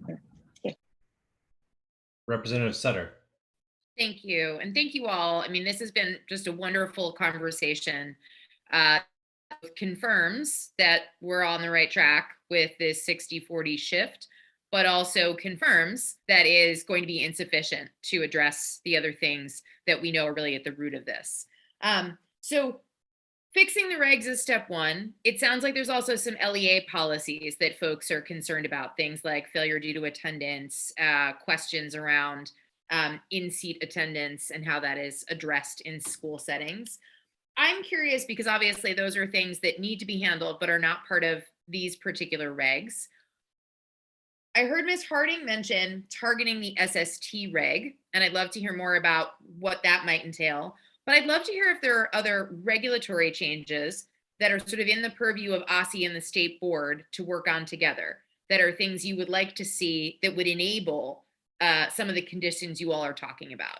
Ways that schools might better identify interventions that are working, or ways that schools might better target the kinds of supports they're doing. So are there regulatory changes that are squarely in our bailiwick that you would also like to see us push to have reconsidered? I won't speak to any future changes, but I can certainly speak to the work that we're doing with the SSTs, specifically on asking those 5 questions. What we've heard a lot from schools is that they actually appreciate the SST reg simply because it allows them during that 5 to 7 day period to really intervene and do some prevention and early targeting and possibly assistance. But what we've also heard is that it can be very overwhelming if your school has a high number of students who are chronically absent and truant. And we also see that as a way to identify who is absent, who is chronically absent, who is truant, what are, some of the things that both Cathy, Ms. Bohrs, and Ms. Brantley have identified as ways we can intervene. So our work is, as the policy committee, is really to do a deep dive of the data that's available, and then based on that, have a discussion about where we see the gaps are and if there is a need for a reg change versus just a need for more supports and resources. I'd like to ask, I hope that you'll re-examine the triggers. I don't know if they're the right triggers or not, but look at the 5-day and 10-day trigger, and also look at the ages. Now we're talking from 3 to 18. And I think as you look at the SSTs in the exact policy, see if the policy you have for a 3-year-old should be the same policy that you have for a 17 or 18-year-old. I think the thing that you have now that makes the allowance for 17-year-olds that are working is completely appropriate. So, and I don't have the answers to those, but I think that definitely should be re-examined. And I also hope you'll look at as what I brought up in my testimony, that now in the law, it says parents are going to be, jailed or fined. And I would like you to look at that. I'd like that to change.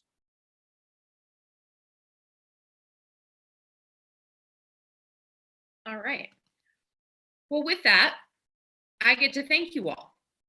We're incredibly grateful that you joined us tonight and shared your experience, your expertise, your suggestions, and your guidance for us on how we ought to proceed going forward. Thank you very much for being here. You may now leave the meeting with our thanks. And thank you for having us and for the work that you're doing on behalf of the students and families in the district. Yes, thank you. Thank you all. Thank you. Thank you. Right. At every public meeting, we welcome testimony from public witnesses on education-related matters. Public comments become part of our official record. If you, the viewing public, would like to speak at a future public meeting, please sign up on our website at sboe.dc.gov or contact our staff by email at sboe@dc.gov. Members, we do not have any public witnesses tonight, but we do hope that we'll hear from members of the public next month on any or all of the work that we have before us. So we do certainly invite members of the public to join us, but we do not have any tonight. So we will move on to our ceremonial resolutions. We begin our votes on ceremonial resolutions tonight with a resolution honoring School Principals Day. Representative Lopez, would you like to make the motion? Full move. Is there a second? Second. Excellent. The motion being properly moved and seconded, Mr. Hayworth will read the resolution. State Board Ceremonial Resolution celebrating principals on School Principals Day, CR 22-16. Whereas School Principals Day is celebrated annually on May 1st. Whereas School Principals Day was founded by Janet Delaria, a teacher from Michigan, to recognize and honor principals of all schools, from elementary to high schools, for their roles as educational leaders in their school communities and educational spaces. Whereas student, teacher, and school-based staff success in the District of Columbia is guided and nurtured by strong principals who lead and set the stage for the academic tone, growth, and achievement of their schools. And whereas especially during the COVID-19 pandemic, principals have adapted to systemic challenges to ensure that their school communities continue to thrive, grow, and excel in supporting the needs of all students, teachers, and school-based staff. Now, therefore, be it resolved that the DC State Board of Education celebrates and uplifts the nearly 500 principals and assistant principals across the District of Columbia's public schools who are seen and recognized as visionaries dedicated to achieving student success. Members, is there discussion? Dr. O'Leary. No one has worked harder since March of 2020 in the District of Columbia than the assistant principals and the principals in our schools. Period. Thank you. Thank you, Dr. O'Leary. Representative Lopez. Thank you. I just wanted to give a really big shout out to all of the principals and a special shout out to Mr. Kava for all of the work that she's done at CHEC and continues to do at CHEC. And just to the assistant principals too, for patrolling the hallways at my school and always making sure that students are making it on time to their classes. Thank you, Representative Lopez. Representative Thompson.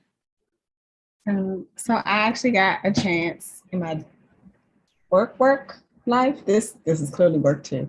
To visit CHEC, and I stopped by and I saw Representative Lopez, but we actually, I work nationally, and we brought our team to learn from her Principal Tukeva, because she is actually just an exceptional leader across the board. And that would be probably true in any industry, no matter what she did. But truly the idea of like leadership matters, what it means to set the tone for the building, what it means to have like a vision overall. Principal Tukeva absolutely exemplifies all of those things. That's not to say that we don't have more wonderful principals. I say all the time, it is the job I would never want because it's too hard for me. Principals deal with everything from the bottom up and from the top down. And so they are an amazing set of individuals. I totally agree with Representative O'Leary that no one works harder. And in many ways, it is absolutely a thankless position to be in. So I'm glad we're doing this resolution today. I'm glad that we have so many adults that are in buildings and are exercising their leadership. And I'm happy to vote yay when my name is called. Thank you, Vice President Thompson.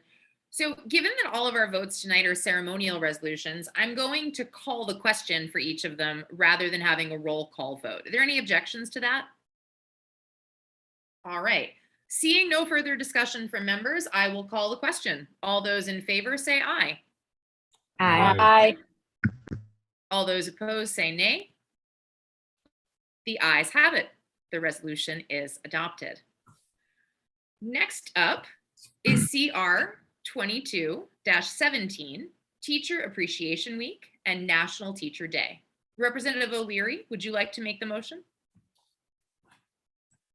Most assuredly.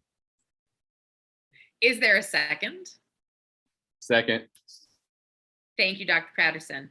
The motion being properly moved and seconded, Mr. Hayworth will read the resolution into the record.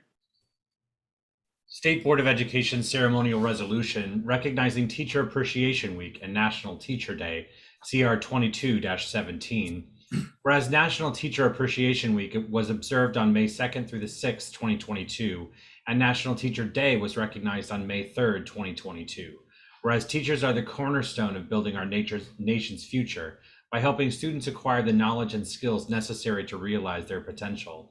Whereas student success in the District of Columbia is nurtured in the classroom and in educational spaces by teachers who instill a lifelong love of learning.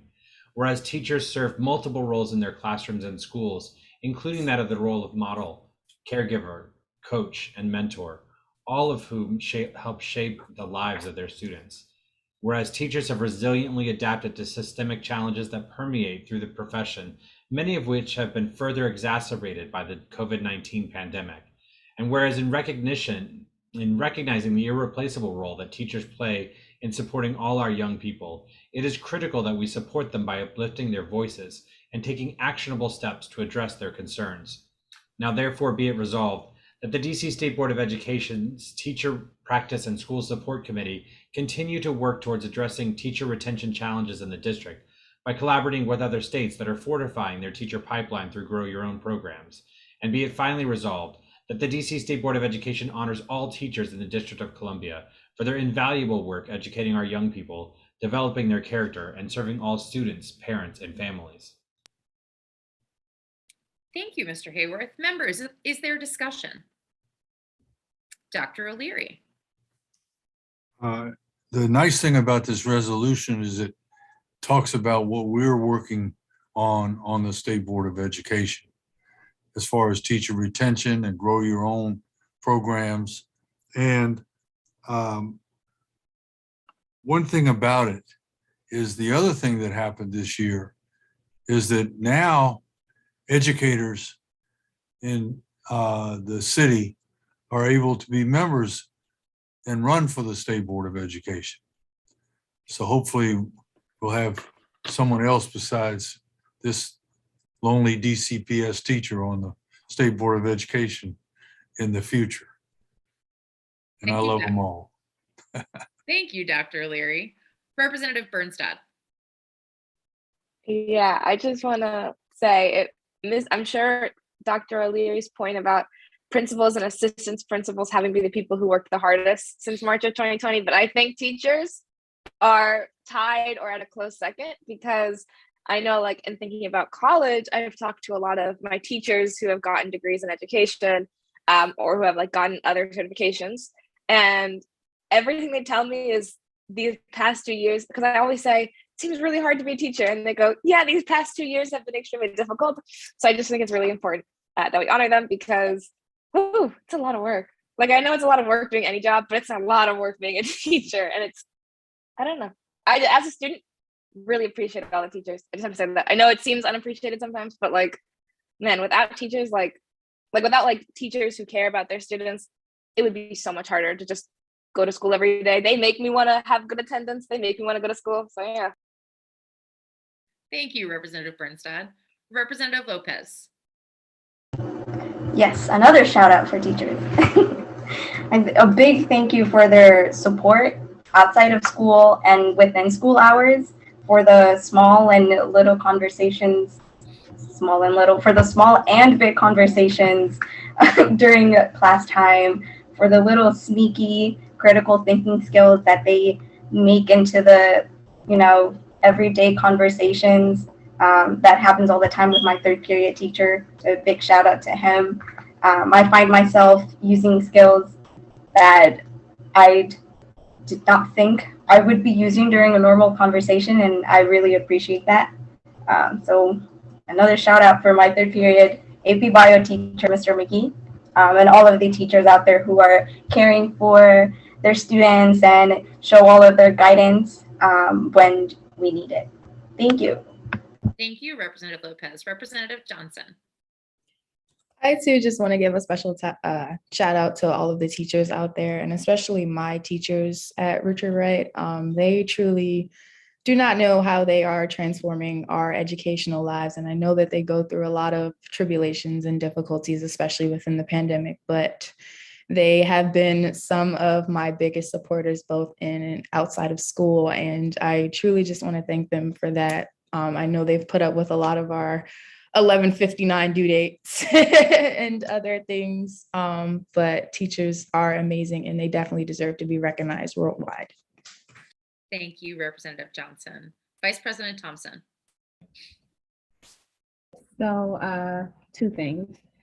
Thing one, I think it's a great time to remind everyone that the links have gone out for the application for Teacher of the Year. And so if you are a teacher who's watching this, you might even want to check your junk mail because those applications are due June 1. Now, I'm going to be super upfront in saying that, you know, Ward 7 has had 2 back-to-back Teachers of the Year. I'm always hoping for a three-peat, but I will celebrate any and all amazing educators. So please, we had a wonderful time celebrating, I don't know when that was, not too long ago, with Aussie. And it was great to see everybody in one room because we haven't been able to do that since the pandemic. So I really appreciate their thoughtfulness and not just saying, hey, just this year, we're going to honor people, but going back to the beginning of the pandemic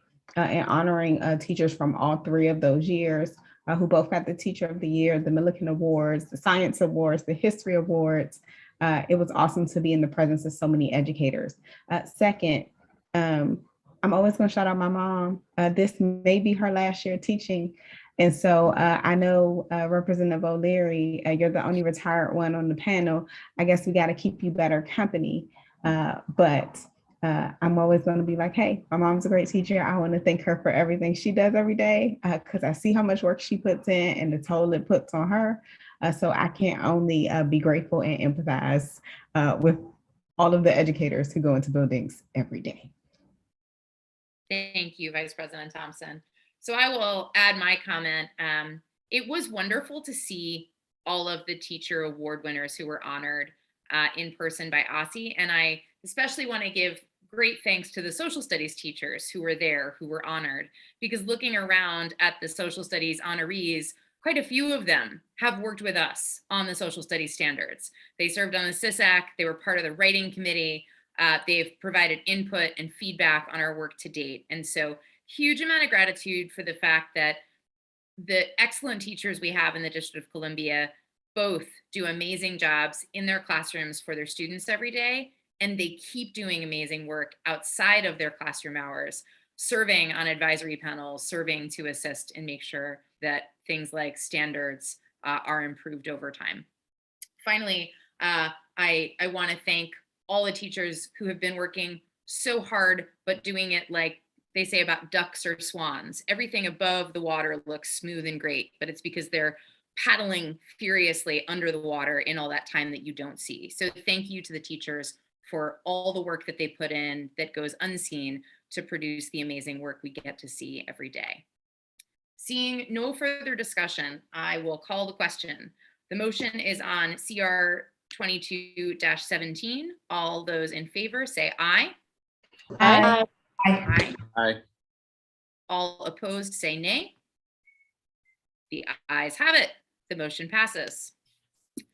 Next up is CR 22-18, recognizing Mental Health Awareness Month and Week. Representative Lopez, would you like to make the motion? Full move. Thank you. Is there a second? Second. Thank you. The motion being properly moved and seconded, Mr. Hayworth will read the resolution into the record. State Board of Education ceremonial resolution honoring National Mental Health Awareness Month, CR 22-18. Whereas the United States observes National Mental Health Awareness Month each year from May 1st to May 31st. Whereas Mental Health Awareness Month was first declared in 1949 and was started by the Mental Health America organization, then known as the National Association for Mental Health, to raise public awareness. Whereas in choosing the theme for 2022's Mental Health Awareness Month, MHA chose Back to Basics to provide foundational knowledge on mental health and caring, and the National Alliance on Mental Illness will amplify the message Together for Mental Health to bring voices together to advocate for mental health and improving our nation. mental health care system. Whereas National Mental Health Awareness Month helps raise awareness of those living with mental or behavioral health issues and reduces the stigma many individuals experience. Whereas 1 in 5 Americans experience a mental health illness that requires treatment at some point in their lives. Whereas stigma and stereotypes associated with mental illnesses often prevent people from seeking treatment that can improve their quality of life. Whereas mental illness is a biologically based brain disorder that cannot be overcome through willpower and is not related to a defect in a person's character or intelligence. Whereas Empower K-12's DC Student Wellbeing Survey found that 77% of district students reported anxiety related to the pandemic, and 2/3 reported being unable to participate in an activity they normally do and makes them feel happy. Whereas according to the Center for Urban Design and Mental Health, the actual number of youth experiencing mental illness may be higher than what is reported because youth may go undiagnosed and untreated, especially in lower socioeconomic settings where fewer resources are available. Whereas the UDMH states that youth with severe depression are identified as those who report experiencing difficulties in school, home, and in relationships. Whereas greater public awareness about mental illnesses can change negative attitudes and behaviors toward people living with mental illness. Whereas students continue to advocate for mental health in their communities through student-led and youth-centered resources like the work of the Young Women's Project, providing student online support centers for youth in the district. And now therefore be it resolved that the DC State Board of Education Student Advisory Committee continue its work on mental health for students of the district through town halls and a citywide survey, because good mental health is critical to the well-being of all families, communities, schools, and businesses. And now therefore be it finally resolved that the DC State Board of Education recognizes National Mental Health Awareness Month and values the importance of increasing awareness and understanding of mental health, reducing stigma and discrimination of people living with mental illnesses, promoting overall mental health for all, and ensuring that anyone living with a mental illness has access to appropriate services.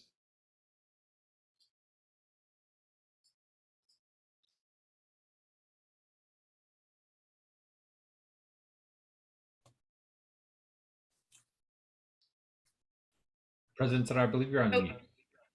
That didn't help. Sorry. I said, thank you, Mr. Hayworth. Members, is there discussion? Thank you. Representative Patterson. Okay, I just want to say I so support this resolution. Many of you may know, and some of you do not know. I know there are some members I talk to on a regular basis when my son was struggling with some issue because he had missed the transition from elementary school to middle school, and missing that 6th grade and being able to truly kind of have that rite of passage caused him a lot of pain, lost a lot of friends, and this year was his worst. And were it not for the mental health practitioners that we had in the schools, I can honestly say I may not have my child. So I appreciate all the people that have put this forward and all the work that mental health practitioners and those in our schools do, because it is so vital, especially coming out of this time frame that we have just come through. Our children are really going through a lot. And if they're not showing it in this way, the alarming amount of fights and things that are happening in schools on a regular basis is truly disturbing.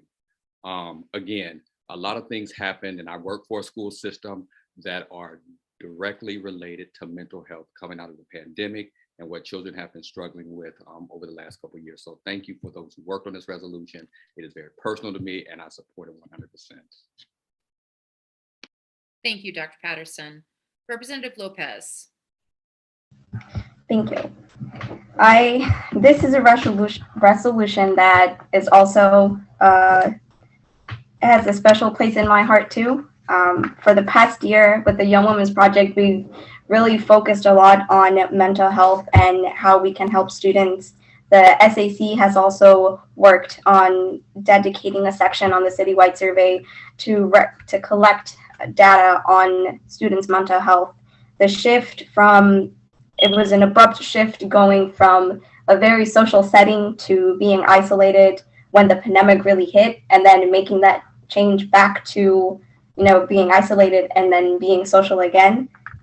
It was another really big change. And I think this is a great resolution to highlight the importance of mental health, how much work is being put in by different institutions and organizations across the district to really make sure that mental health awareness is being put out there and into the front, and just making sure that we are providing resources for everyone who needs it in our communities. So I deeply support this resolution.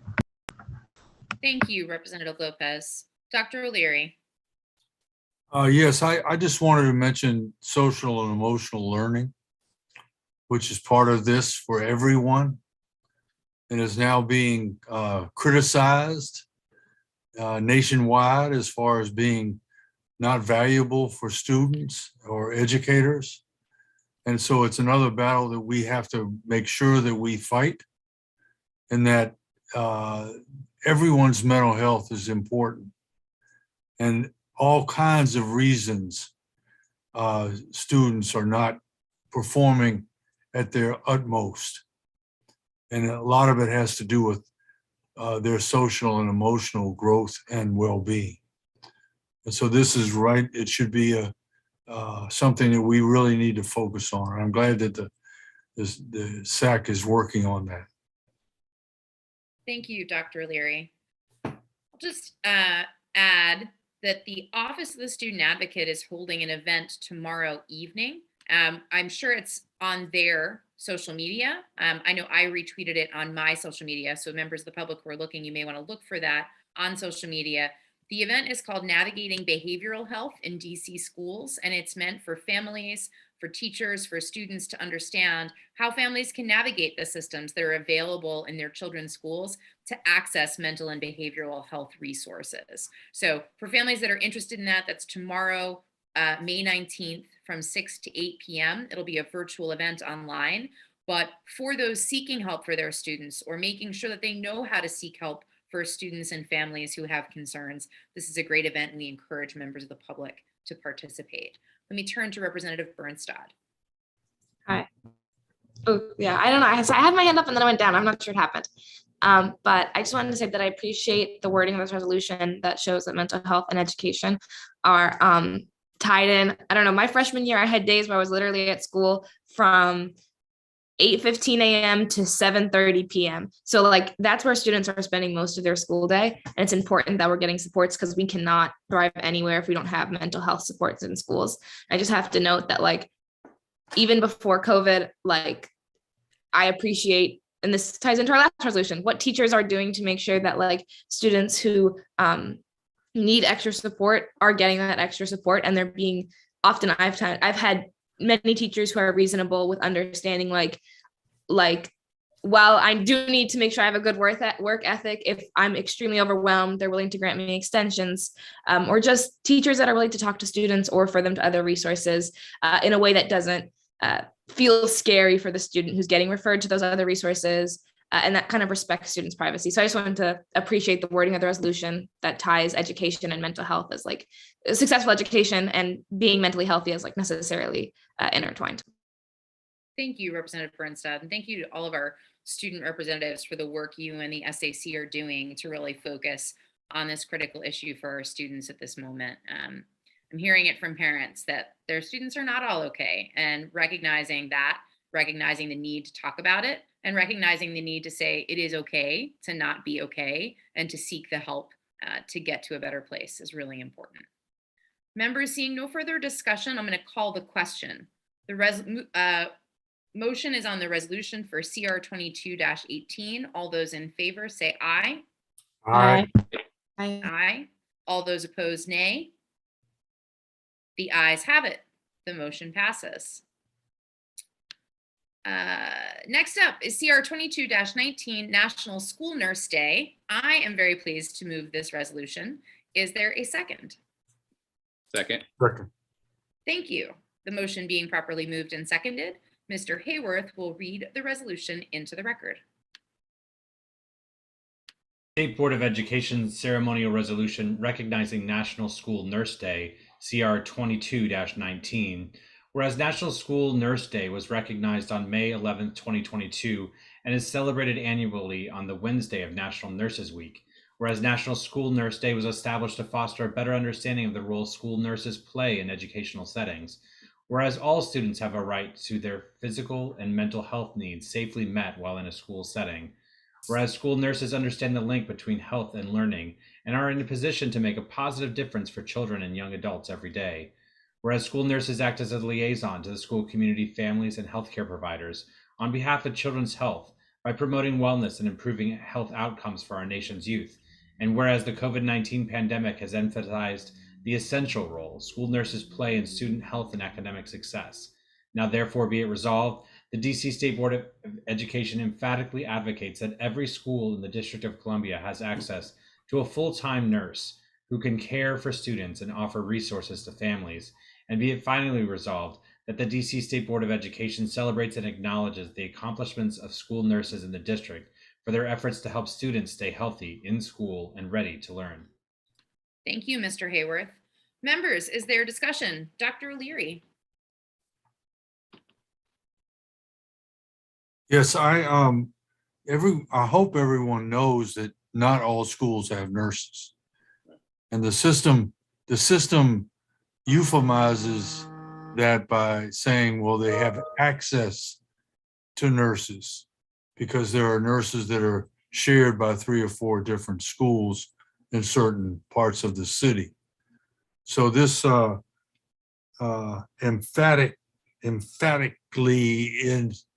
in the resolution is something that we need to make sure that we get that message out about the fact that it should be mandated that every single school has a full-time nurse because they're so important.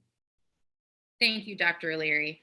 I will add my my message to that because I agree 100% with Dr. O'Leary's sentiment. I think every school needs to have access to a full-time nurse in the building every day and needs to have nurses that are excited to serve students and families and are attuned with the needs of students and families in the schools in which they work. I've heard wonderful things from our schools about when the magic happens in a good relationship between a school nurse and the students and families they serve, how families have been able to access that nurse as a resource for support and assistance in dealing with children's health questions, in which older students have been able to use the school nurse as a resource to understand their own health and health needs. And I've heard not so great stories where schools don't have access to that kind of relationship with a nurse provider and realize how powerful that connection with a school nurse can be. I love it every time Vice President Thompson shouts out her mom, who is a teacher. So I will shout out my mom, who has been many kinds of nurses during her career, including a school nurse at my high school for a brief period of time. And what a thing it is to have a caring and compassionate nurse present and available for children in our schools. Further discussion? Okay, seeing no further discussion, the question is on the motion CR 22-19. All those in favor say aye. Aye. Aye. All those opposed say nay. The ayes have it. The motion passes. Thank you very much. We will move on now to CR 22-20, Bike to School Day and Bike to Work Week. As an avid cyclist and regular bike commuter, as my colleagues can attest, I show up at meetings with a bike helmet more often than not. I am pleased to move this resolution. Is there a second? Spoken. Thank you. The motion being properly moved and seconded, Mr. Hayworth will read the resolution into the record. State Board of Education Ceremonial Resolution celebrating National Bike Month, CR 22-20. Pardon me 1 second. Whereas National Bike Month spans from May 1st to May 31st and has been sponsored by the League of American Bicyclists since 1956. Whereas National Bike Month celebrates the benefits of cycling, raises awareness of the importance of safe transportation infrastructure, safe routes to school, and traffic calming measures in our neighborhoods and around our schools, and encourages new riders to give biking a try.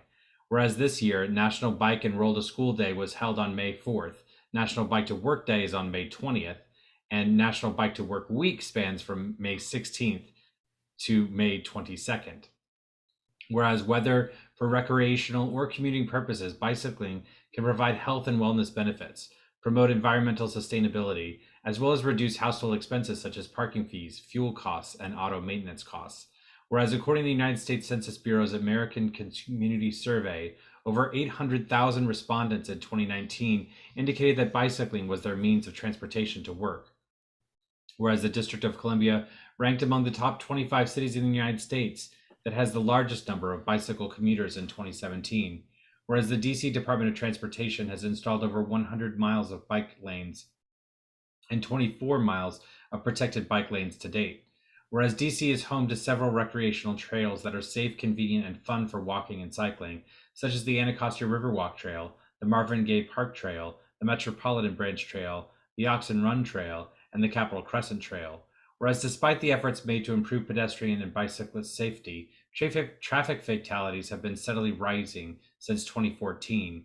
Whereas according to the DC Highway Safety Office, in fiscal year 2021, there were over 19,000 traffic violations, including 954 instances of passing a stop sign, 244 instances of speeding in school zones, 2,261 instances of stopping, standing, or parking a vehicle in a bike lane, and 83 instances of failing to stop for a pedestrian in a crosswalk. Whereas there have been 15 traffic fatalities and 997 crashes involving injuries in the District of Columbia so far in 2022. And whereas the DC State Board of Education has advocated for strengthening safe passage for all students in DC, including advocating for all district schools to have crossing guards at all points of student entry and exit to support student school arrival and dismissal, requesting that DDOT produce a plan to establish traffic calming infrastructure around every DC school to improve traffic safety and more. Now, therefore, be it resolved that the DC State Board of Education celebrates National Bike Month and recognizes that improving the safety of students traveling to and from school will make streets safer for all users. Thank you, Mr. Hayworth. Members, is there discussion? I'll throw in my comments to start. So one, I want to thank the city for all the work that is being done to make our streets safer for our students, however they get to school, including those traveling by bike.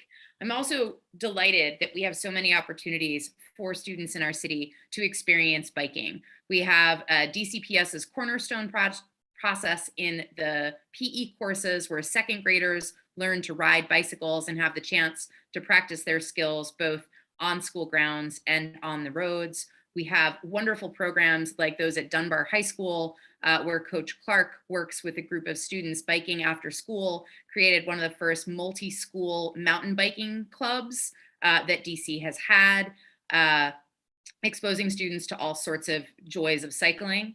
I want to thank the Ward 6 Public School Parent Organization for their work to organize Bike and Roll to School Day in Ward 6. We were lucky to have avid cyclist, Deputy Mayor Paul Kine, join us in Lincoln Park that morning and bike to the Apple Tree Public Charter School campus in Ward 6. We also had Mayor Bowser and Dr. Grant from OSSI join us, and they biked to Ludlow Taylor with my council member, Charles Allen, also an avid cyclist. So cycling is a huge deal for the children and families in Ward 6, and I'm delighted that the efforts DC is making will make the road safer for everyone who uses it, including those who choose to cycle to school or work. Finally, if anyone is looking for me tomorrow morning, it is Friday morning, it's Bike to Work Day here in the district, and I will be biking around Ward 6 in the morning. So you'll be able to find me at all of the Ward 6 Bike to Work Day stops and stopping at some schools along the way. Dr. O'Leary. What she said. Thank you, Dr. O'Leary. Seeing no further discussion, I will call the question. The question is on CR 22-20. All those in favor say aye. Aye. Aye. All those opposed, nay. The ayes have it. The motion passes. Thank you. We are now going to consider CR 22-20-21, Asian American, Native Hawaiian, and Pacific Islander Heritage Month. Representative Chang, would you like to make the motion? Yes, thank you. Is there a second? Second. Thank you. The motion being properly moved and seconded, Mr. Hayworth will read the resolution into the record. State Board of Ceremonial Resolution recognizing May as Asian American, Native Hawaiian, and Pacific Islander Heritage Month, CR 22-21. Whereas Asian American and Pacific Islander Heritage Month spans from May 1st to May 31st.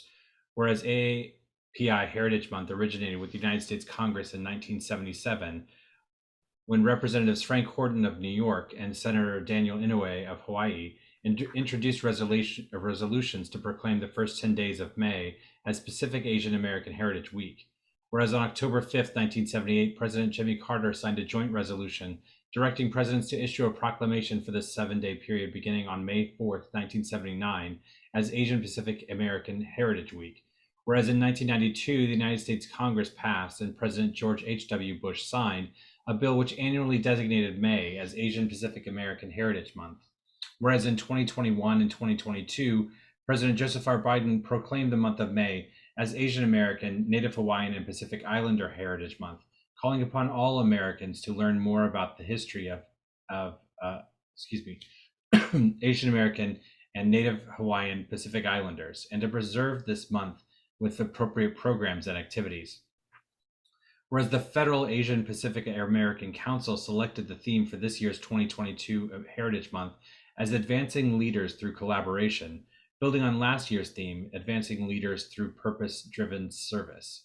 Whereas the month of May was chosen to commemorate the arrival of the first Japanese immigrant to the United States on May 7th, 1843, and to mark the anniversary of the completion of the Transcontinental Railroad on May 10th, 1869, of which the majority of the workers who laid the track were Chinese immigrants. Whereas the Asian American and Native Hawaiian Pacific Islander community is inherently diverse and multifaceted, representing the diaspora of over 30 countries and over 3,000 languages. Whereas this May, Asian Americans and Native Hawaiian Pacific Islanders again celebrated Heritage Month with Kamala Harris, a Vice President of the United States of Asian descent, in office, a first for the community and a ray of hope for further inclusion and appreciation of Asian American and Native Hawaiian Pacific Islanders going forward, as well as with Alistair Chang, Ward 2 representative on the DC State Board of Education, as the state board's first ever elected AAPI member. And whereas AAPI Heritage Month recognizes and honors the numerous contributions of Asian Americans, Native Hawaiian, and Pacific Islanders who have paved the way for Asian American and Native Hawaiian Pacific Islander visibility and are pushing our society forward today, influencing the history, culture, and achievements of the United States. Now, therefore, be it resolved that the DC State Board of Education recognizes May as Asian American, Native Hawaiian, and Pacific Islander Heritage Month and celebrates the contributions and livelihoods of the more than 30,000 residents in the district who self-identify as Asian American, Native Hawaiian, and/or Pacific Islander. And be it further resolved that the DC State Board of Education condemns all manifestations of racism and xenophobia against the Asian American and Native Hawaiian Pacific Islander community and commits to improving educational standards and policies to ensure that the District of Columbia's schools are welcoming, safe, and inclusive for all, and ultimately promote equity and excellence in education. Thank you, Mr. Hayworth. Is there a discussion? Thank you. Representative Chang.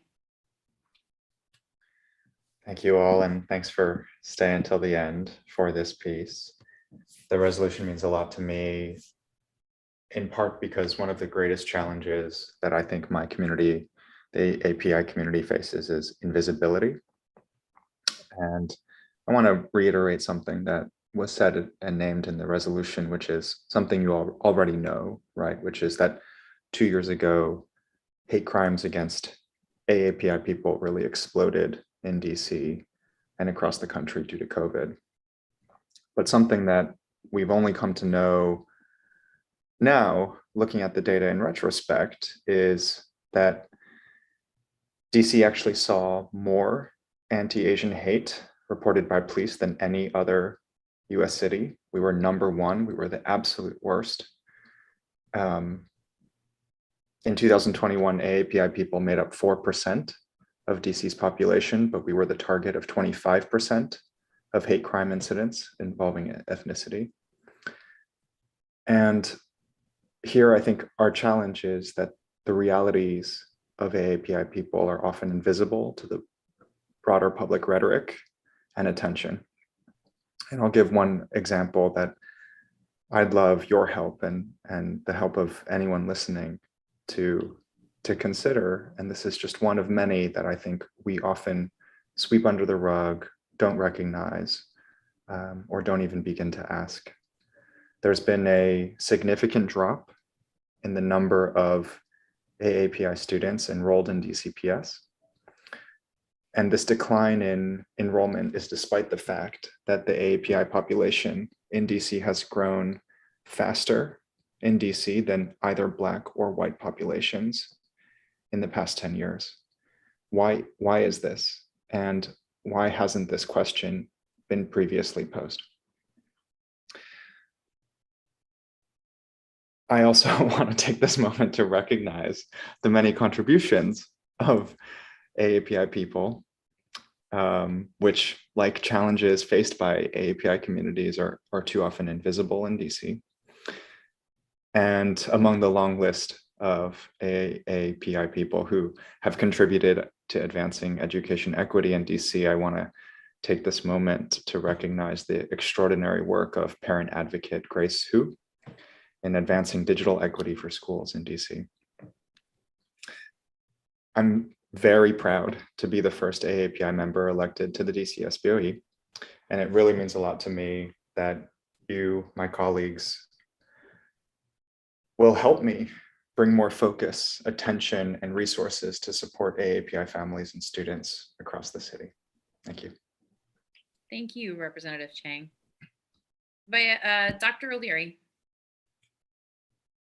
We're living in a strange time in America because there is a certain population that doesn't want anyone that doesn't look like them to even be here in our country. So it's our job to make sure that we do not allow them to gain any kind of ground. It's incumbent on all of us to make sure that that never happens. Thank you, Alistair. Thank you, Dr. Leary. Vice President Thompson. So I raised my hand for one purpose and one purpose only, because I am a fan of Representative Chang. I think it is no accident that he is our first, not only our first member, but that this resolution calls out that the theme for this year is collaboration. And I just really appreciate the spirit of collaboration you bring to just making things happen for young people. And so I just want to thank you for that. I want to thank you for being someone who, like, it stuck with me this time last year when you said to us, 6% of our kids are Asian American, and we never talk about them. And I was like, wow, that's a blind spot. We have to do better. And so now to hear you say it's 4%, and that you have a call to action for us to continue to do better, I really appreciate. And so I have only been happy when there are opportunities to work with you as a colleague. I can definitely say that about all of my colleagues, but I have to take this moment just to thank you because you do bring your whole self to our board. You bring a really valuable perspective to our board. And I just really appreciate just the positive, productive push forward that you continue to bring to our board. And I'm not so sure we always just have moments to celebrate each other. And so I appreciate you, Representative Chang. I made the mistake of, autocorrect all-star, Alistair, but it's not a mistake, it's serendipitous. So just thank you for being an awesome colleague and for all you do. And you were very missed today, but I will say your council member made sure to shout your contributions to literacy out at the grand opening for the Washington Literacy Center. Thank you, Vice President Thompson. Representative Birnstad. At the risk of sounding like a broken record, I'm also a very big fan. Representative Chang, I just want to take this time to say thank you. You were always super welcoming, and really like take initiative, make sure things get done, and pose questions that I think are extremely helpful, not just here, but like Education Standards Committee and just generally. So yeah, thank you for all your contributions. Thank you. Thank you. Thank you very much. Representative Patterson. And I'm going to follow that train and just say, Representative Chang, I appreciate how you show up. I really do. How you show up in the spaces that you do. And you make a difference every time you show up in your comments and how you engage people. I know that you visited a school this week with a mutual friend that we both have. And I know the impact that you make when you make those type of visits and how you engage people and the teachers and the principals and the questions that you ask. So I am grateful and honored that we have the relationship that we have both as colleagues, but also personally from day one when you asked me when we first got elected to come have coffee, and we started talking about all the wonderful things that we want to do, and you have delivered plus. So thank you for how you show up and represent all the time. Thank you. I loved this discussion so much. Seeing no further discussion, I will call the question. Question is on CR 22-21. All those in favor, say aye. Aye. Aye. Aye. All those opposed, nay. The ayes have it. The motion passes. Thank you all. I got to get back to my notes here, colleagues. There we go. Members, that closes our ceremonial resolutions for the evening. We are on to new business. Are there any items of new business or announcements? Vice President Thompson. Okay, so this is not technically accomplished yet, but it will be accomplished because Caitlin is on the job. Soon to be coming to your inboxes. Our governance committee has gotten our act together, and we have roadshow versions of the presentation we did at the fall engagement sessions. Hold on one second. We have a canine constituent interrupting us. So those will be hitting your inboxes soon. I'm telling you this now because I'm encouraging people to go ahead and reach out if there are groups that you want to get on their agendas for June, because July meetings get a little more sparse. Some people meet through the, summer, but most ANCs don't. Civic associations also don't. PTAs tend to also need a break. So I'm letting you know now, start to reach out to people because Caitlin's awesome. So therefore the slides will be awesome. We will provide supports about like what facilitation looks like. That'll be coming from the governance committee.